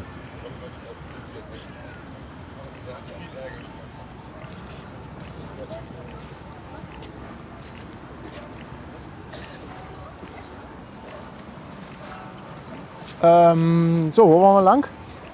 Ja, ist die Frage, wollt ihr das Maritime Museum noch mal von vorne sehen?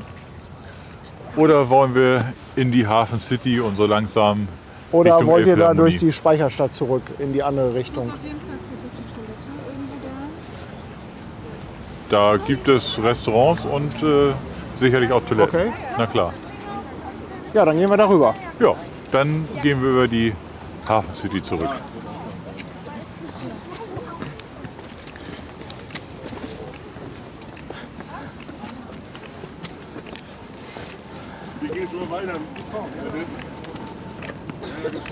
Dann kommen wir auch gleich Richtung Marco Polo Terrassen und wenn wir wollen Strandhöfpark.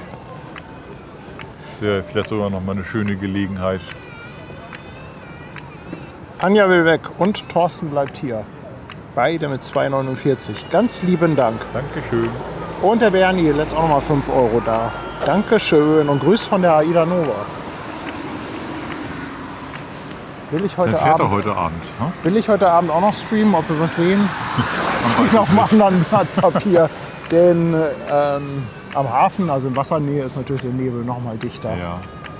Also ich war vorhin an den Landungsbrücken, da konntest du wirklich nichts mehr sehen.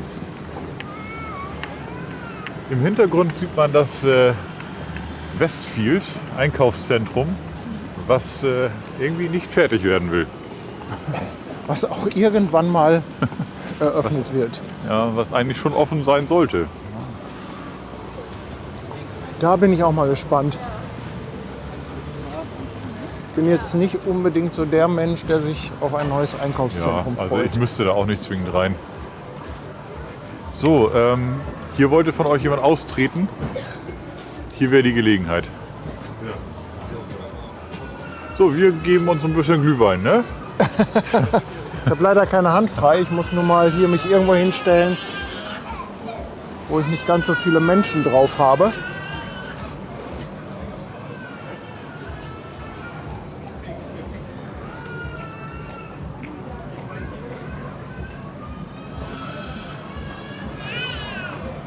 Ja, Toilette gibt es hier auch. Siehst du, Außentoilette. Der Hetzer schreibt auch, wie Familienausflug, nur Tanja fehlt.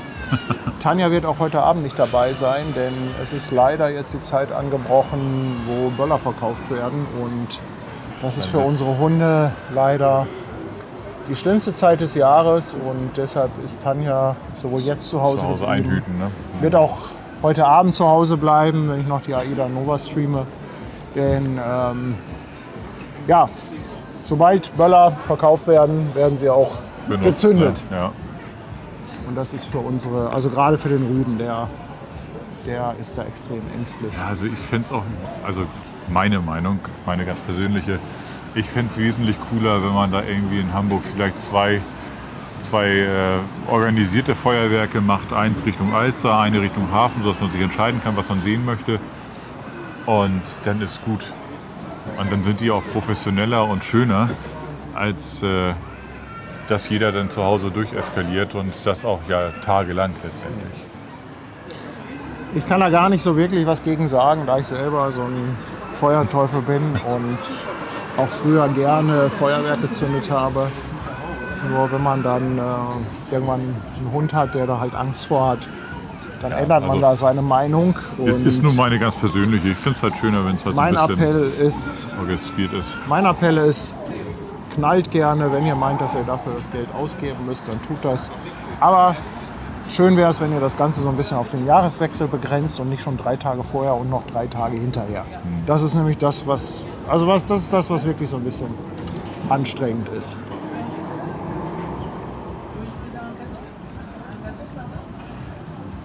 Ja, wir warten hier noch, wir müssen jetzt gleich hier einmal durch diese Einkaufsstraße, deshalb filme ich natürlich jetzt auch die ganze Zeit nach oben. Ja, ich denke mal, da möchte keiner zwingend drauf, ne? Das muss ja dann auch nicht sein. Ich kann ja meine Und dann- Verpixelung einschalten. Ach ja, stimmt, den hast du ja auch. Ich habe doch jetzt hier, aber ich kann es ja mal anmachen. Hier, Pixelbild. So, also das ist Das ein ist, DSGV, genau, DSVG. So, so. konform. Also, wenn jetzt jemand sagt, das Bild ist unscharf, nein, das ist scharf, das sind nur Klötzchen, die sich hier bilden. Aber ich glaube, so. Es geht weiter, oder? Sind sie alle Einmal schnell beisammen? hier durch. DSGV.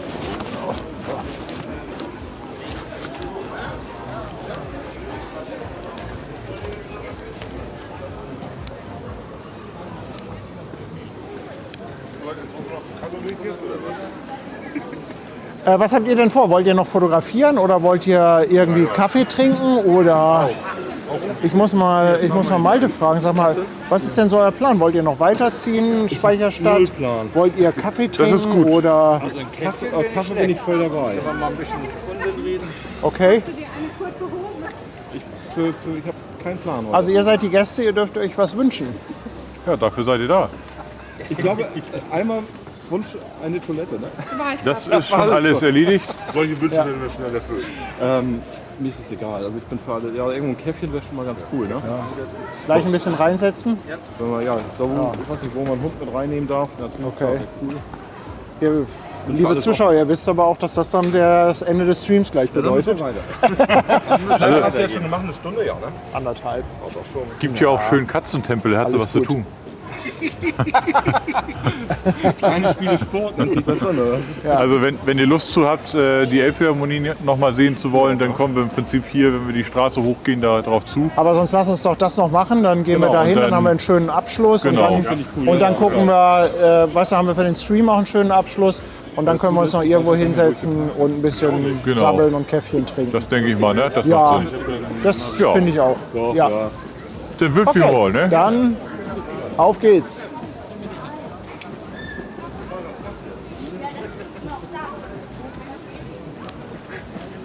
Ich dachte schon, dass du wieder nach Hause gefahren bist, als du die Preise vom Parkhaus gesehen hast.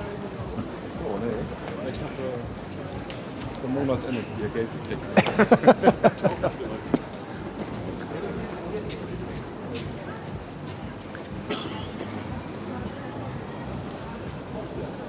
Hier gibt es übrigens Dann ist ja die CO2-Bepreisung bei den Schiffen geht ja hoch. ordentlich Tische, kannst du hier kaufen. Ne?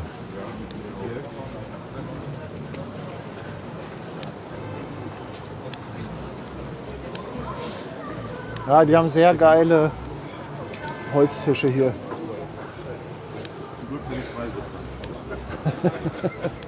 Ich glaube, Ja.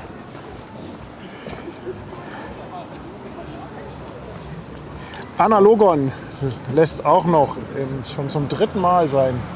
Ein Twitch-Sub da. Und jetzt muss ich einmal hier erst über die Straße. Und Ungestüm TCG auch im 2. Monat. Anja spendiert den Kaffee. Danke, Anja. 2 Euro, Superchat.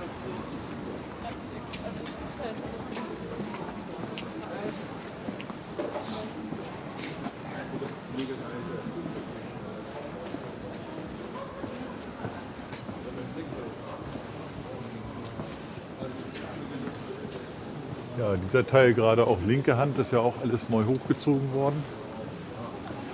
Da durfte auch jeder Architekt einmal ran. Ja. Ja, also die Gebäude, die sind hier alle sehr vielfältig. Oder die Tischplatte direkt um die Ecke, die steht da hoch an der Wand. Hat aber auch seinen Charme.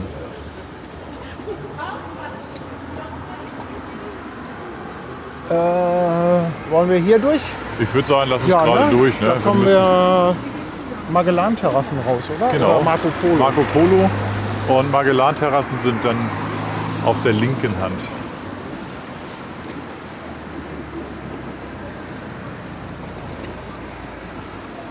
Also wir kommen dann jetzt einmal kurz vorbei, ja? Herr Bennett hat uns nachher keine Lust mehr. Okay, bis gleich. Cypress Genie, auch danke an dich für dein Sub.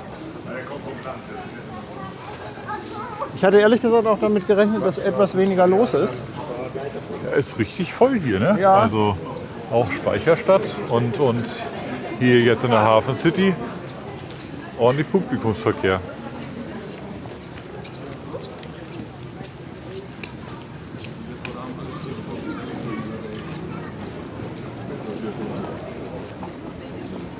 Guck mal, da ist die riesige Kaffeebohne.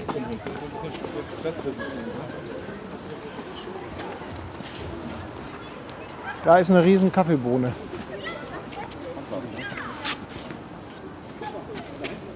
Ist hier irgendwo ein Headquarter von der Rösterei? Ich weiß nicht, ob hier irgendein Kaffeeladen sitzt. Tja. Kann Das natürlich gilt es mal sein. zu ergründen. So. Also noch einmal auf zur Elbphilharmonie. Ja, viel sehen tut man von ihr nicht. Versteckt sich gut.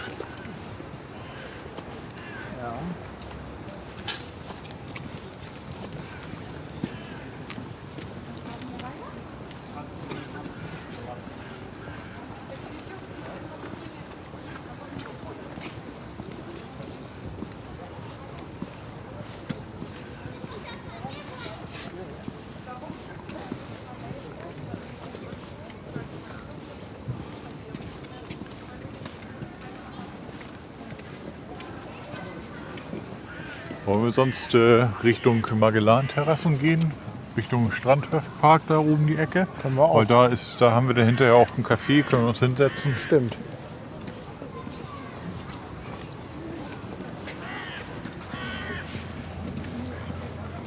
Dann haben wir da vielleicht auch noch mal so ein bisschen Blick aufs Wasser. Ja, Mit so einem Vorgeschmack auf wie viel Sicht wir heute Abend haben. nicht viel. Wobei, also die Stimmung ist natürlich toll. Ne? Du siehst kaum was, du hörst aber die Schiffe. Weil jetzt ist natürlich auch so ein bisschen die Zeit für Nebelhörner. Also ich bin wirklich mal gespannt, was das mit der AIDA heute Abend gibt. Wir gehen einmal links rum. Da im Hintergrund ist das Unilever-Gebäude, das alte. Da zieht jetzt die HPA ein.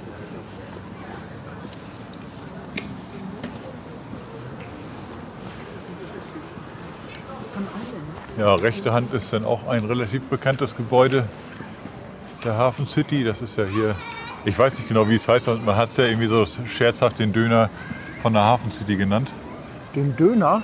weil das aussieht wie so ein Dönerspieß, das Ganze. Ach, du meinst den Marco Polo Tower. Genau. Ich bin gerade die ganze Zeit am Überlegen. Oh, hier ein Döner.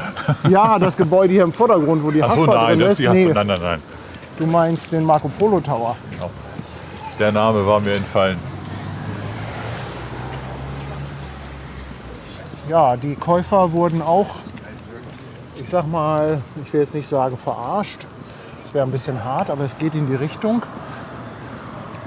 Die hatten jahrelang einen ganz tollen Blick und dann haben sie einen riesen Tower direkt davor gesetzt. Zwischen Marco Polo Tower und Elbe. Ja, ein Träumchen, ne? Ja. Aber wurde das nicht damals verkauft mit Elbblick? Das weiß ich nicht mehr ganz genau. Aber ich sag mal, wenn ich Immobilienmakler wäre, wäre das garantiert ein Verkaufsargument gewesen, der Elbblick. Ich glaube, es gab hier Wohnungen, die mit Elbblick verkauft wurden. Da haben sie hinterher geklagt, die Eigentümer, nachdem dann was davor gebaut worden ist. Und Hamburg hat sich wohl durchgesetzt und hat gesagt, hier Elbblick oder Wasserblick wäre auch schon das Hafenbecken hier vorne. Und damit war es das dann. Okay. Also hundertprozentig genau weiß ich es nicht. Aber das ist das, was sich hier so erzählt wird. So, Magellan-Terrassen. Ja, und da sehen wir jetzt auch so ein bisschen, wie wenig man sieht. Genau. Obwohl, also Ja, also es geht, ne? Ja. Ein paar Meter hast du. Also für heute Abend vielleicht gar nicht ganz so schlecht. ich denke, das wird mystisch heute Abend. Auf jeden Fall mal was anderes.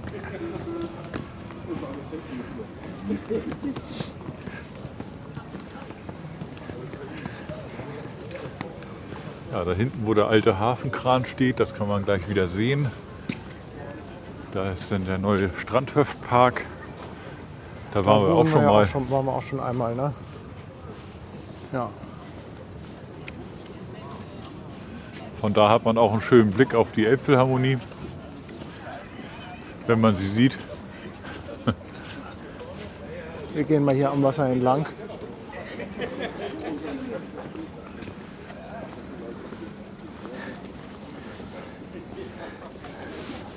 €10 Superchat von Andreas Westphal. Ganz lieben Dank dafür. Und 10 Euro per PayPal kommen von LML Lefmanu. Spende für warmen Kaffee. Ja, den können wir gebrauchen. Den ziehen wir uns gleich rein.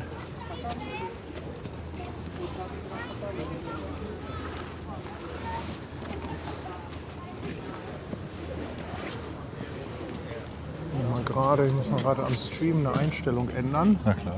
Einfach mal so testweise. So.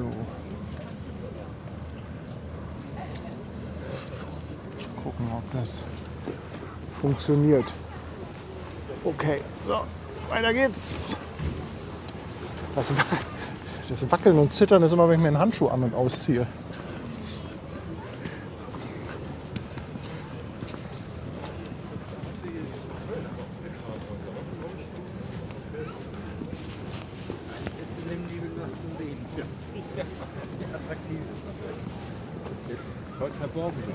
Ich werde einfach so die weiße Wand fotografieren.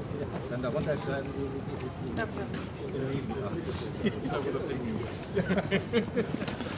100 Bits noch von der Rea Strickliesel. Dankeschön. Vielen Dank. Krönung wäre natürlich, wenn du heute Morgen noch so ein bisschen Sonnenlicht gehabt hättest mit Nebel. Ja, das wäre schön gewesen. Aber das war mir leider nicht vergönnt.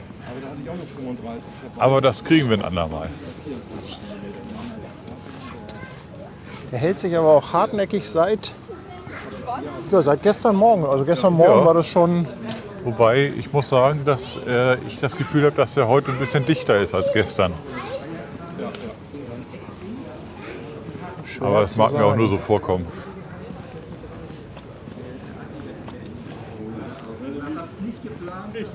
Hier ist der Vasco da Gama Platz. Ein portugiesischer Entdecker und Seefahrer, nach dem ja auch Schiffe benannt sind. Ein recht bekanntes, was du ab und zu mal gestreamt hast.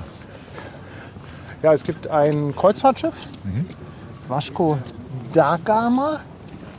Und dann gibt es ein Containerschiff, das heißt aber Vasco de Gama. Ach so. guck mal. Ja, Ein kleiner, aber feiner Unterschied.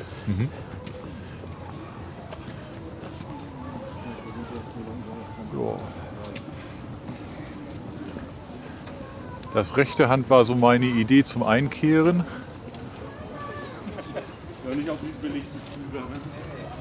ja, ich würde gerne noch mal einen los? Blick auf die Elbphilharmonie werfen. Ja, Und dann können wir ja irgendwo gucken, ob wir ein Käffchen bekommen.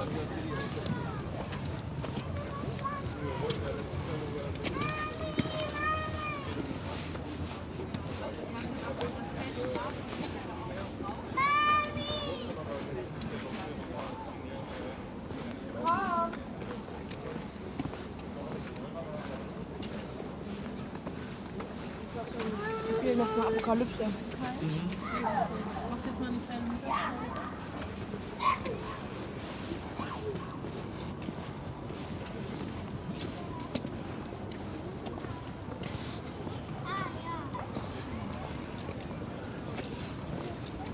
Wie spät haben wir es eigentlich?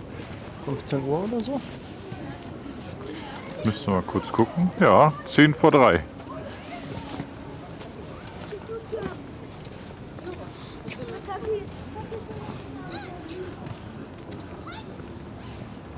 Guck mal. Die Krane so mit dem Nebel im Hintergrund. Hat auch was, ne? Die beiden alten Krane am Holzhafen, die dürften jetzt auch richtig gut aussehen. Und da im Hintergrund sieht man sogar ein Schiff.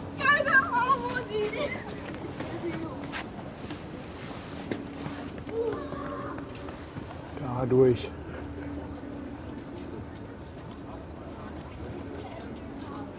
Ja, da drüben ist Kaianlage vom Südwestterminal. Da wird dann Und von hier aus hauptsächlich gesehen Stückgut links umgeschlagen. geht es dann in den Hansahafen, wo dann auch, Bitte? wo dann auch die Autotransporter liegen. Genau, das ist auf der linken Der Hand dann. Oswald Kai. Das kann man jetzt durch den Nebel nicht sehen. Ja.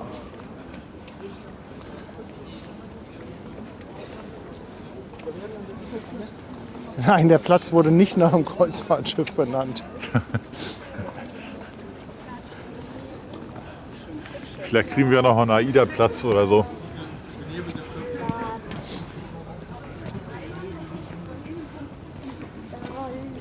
Also wenn die hier irgendwo ihre Zentrale hinsetzen würden, würden die bestimmt auch einen AIDA-Platz bekommen. Aber sitzt AIDA nicht in Warnemünde Rostock. oder Rostock? Ja. Ja, da haben sie ja vor einigen Jahren noch komplett neu gebaut. Das sogenannte AIDA Home.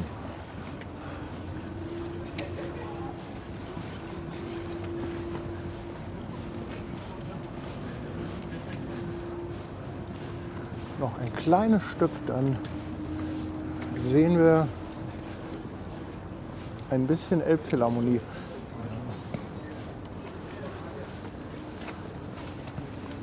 Und das ist schon mal ein kleiner Vorgeschmack auf die Sicht heute Abend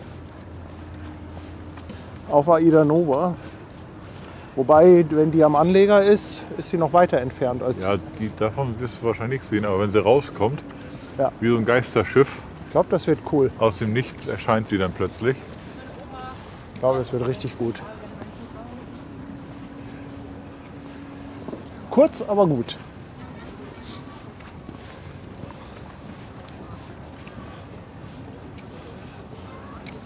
Ja, das glaube ich, würde ich mir ganz gerne ansehen, das Spektakel. Du bist eingeladen.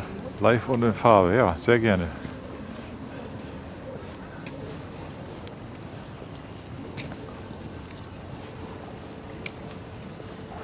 So, jetzt bin ich mal gespannt, was wir sehen.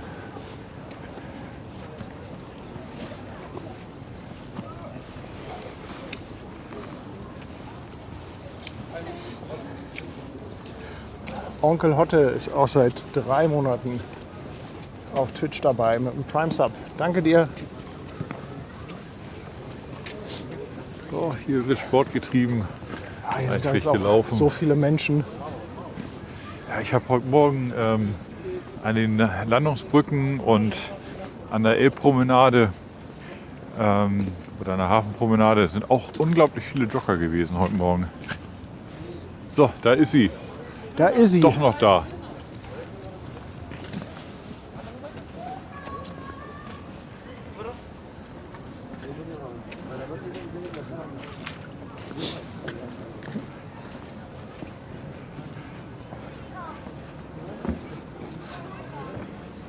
Kann man hier von der Brücke was reißen? Also Von dem jetzt so Anleger auf jeden fototechnisch? Fall. Guck mal, wenn man hier vielleicht weiter zurückgeht.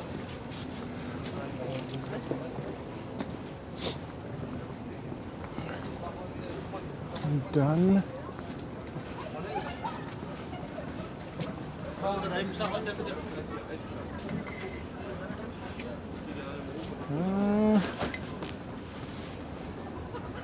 aber vielleicht hier.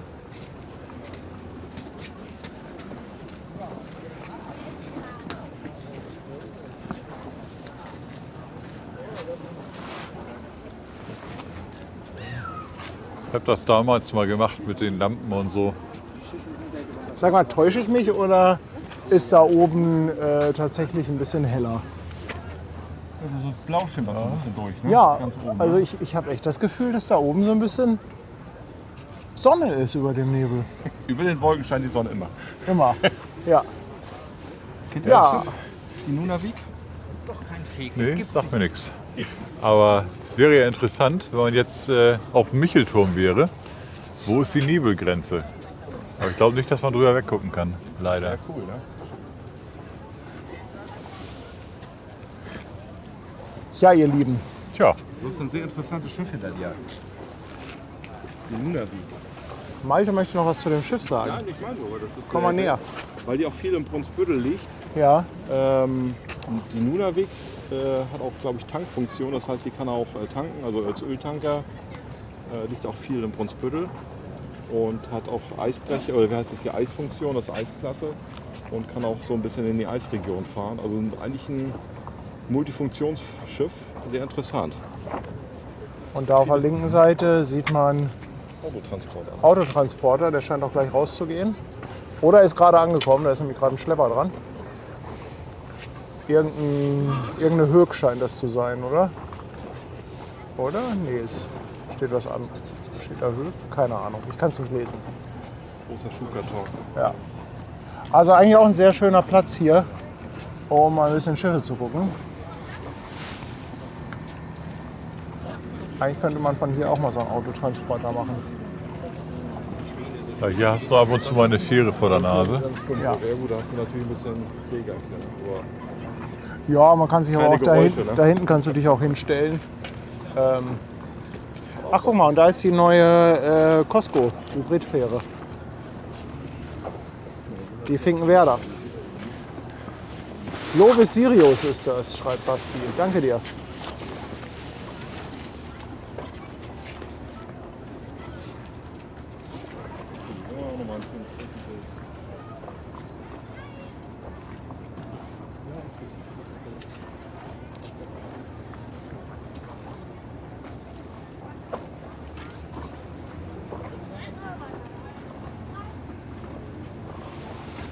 Ja, aber ich finde, ist ein schöner Nachfolger zu den klassischen Bügeleisen.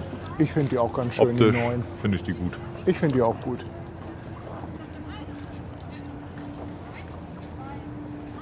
Da vorne mit dem spitzen Bug ist auch schon cool. Also wenn man davor steht, optisch gelungen. Ja. Ja, ich denke, so langsam werden wir uns dann mal um Käffchen kümmern, oder? Ja, ich denke, das können wir gerne machen. Wo ist denn Malte, dass wir alle noch einmal hier versammeln? Malte ist hinter uns und muss den Hund wieder anbinden. Aber ich glaube, die liegt jetzt hier gleich an. Willst du das noch mitnehmen? Die Fähre? Ja, Ja, das können wir doch mal machen. dann gehen wir beiseite, ne? Für alle die, die jetzt noch eine Fähre fotografieren möchten. Warten wir noch mal, bis die hier anlegt.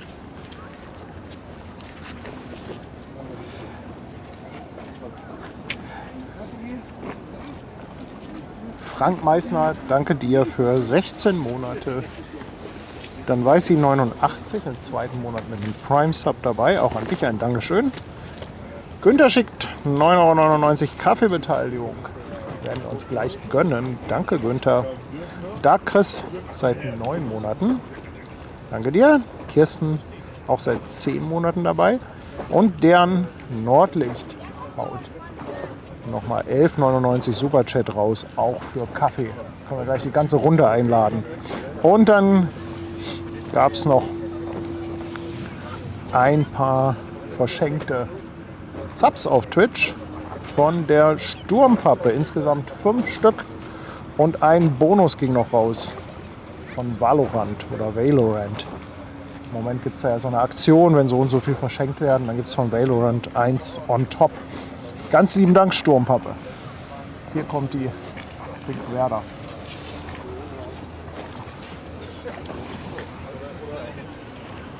Aber von vorne auch cool, oder? Also Ich finde es ja auch cool, klasse. ja.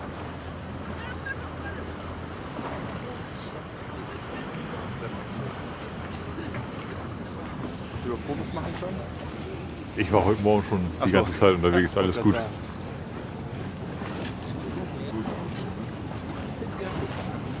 Ja, du, dann soll ich deinen Hund halten und irgendwas im Bild, oder? Also vom Buch sind die so wie die Förderpferde für Kieler Förde jetzt. Sehr schnittig. Ja, die wirken so von ihrer Erscheinung sehr dynamisch, ne? Also, Ja, Aber es ist auch alles vorne mit den Ankern. aber es ist alles Einmannbetrieb, ne? Ja, ja. Den einen Mann siehst du oben. Ja, ne, hätte sein können, dass die noch irgendwie an Deck oder so Nee. gar nichts. Nee. Also komplett alleine. Früher gab es an Deck immer noch einen Kiosk, einen Okay. kleinen. Aber das ist auch schon lange nicht mehr. Deck rationiert. Ja, dafür gibt es jetzt eine Sitzreihe mehr, ne? Dev Soja, ganz lieben Dank für deinen Prime Sub.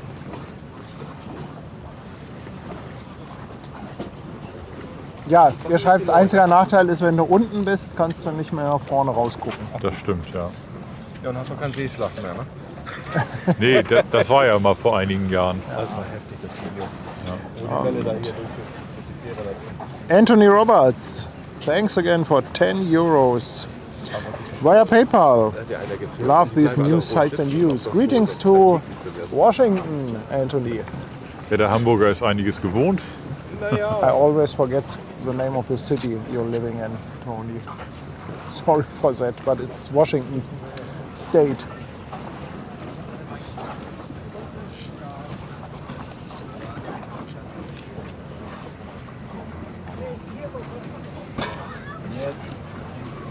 Ja,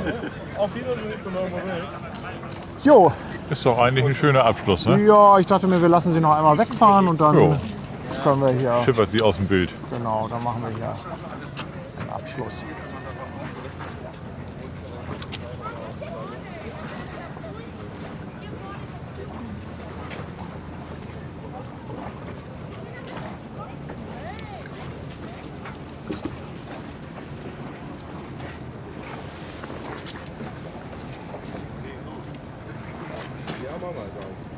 Meinst du, sie fährt überhaupt?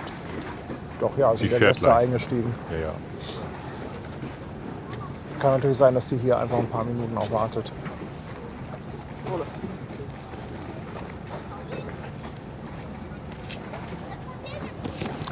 Ja, ich glaube, die hat keine so großen Schwierigkeiten, ihren Fahrplan einzuhalten, weil es ist ja eine recht kurze Strecke.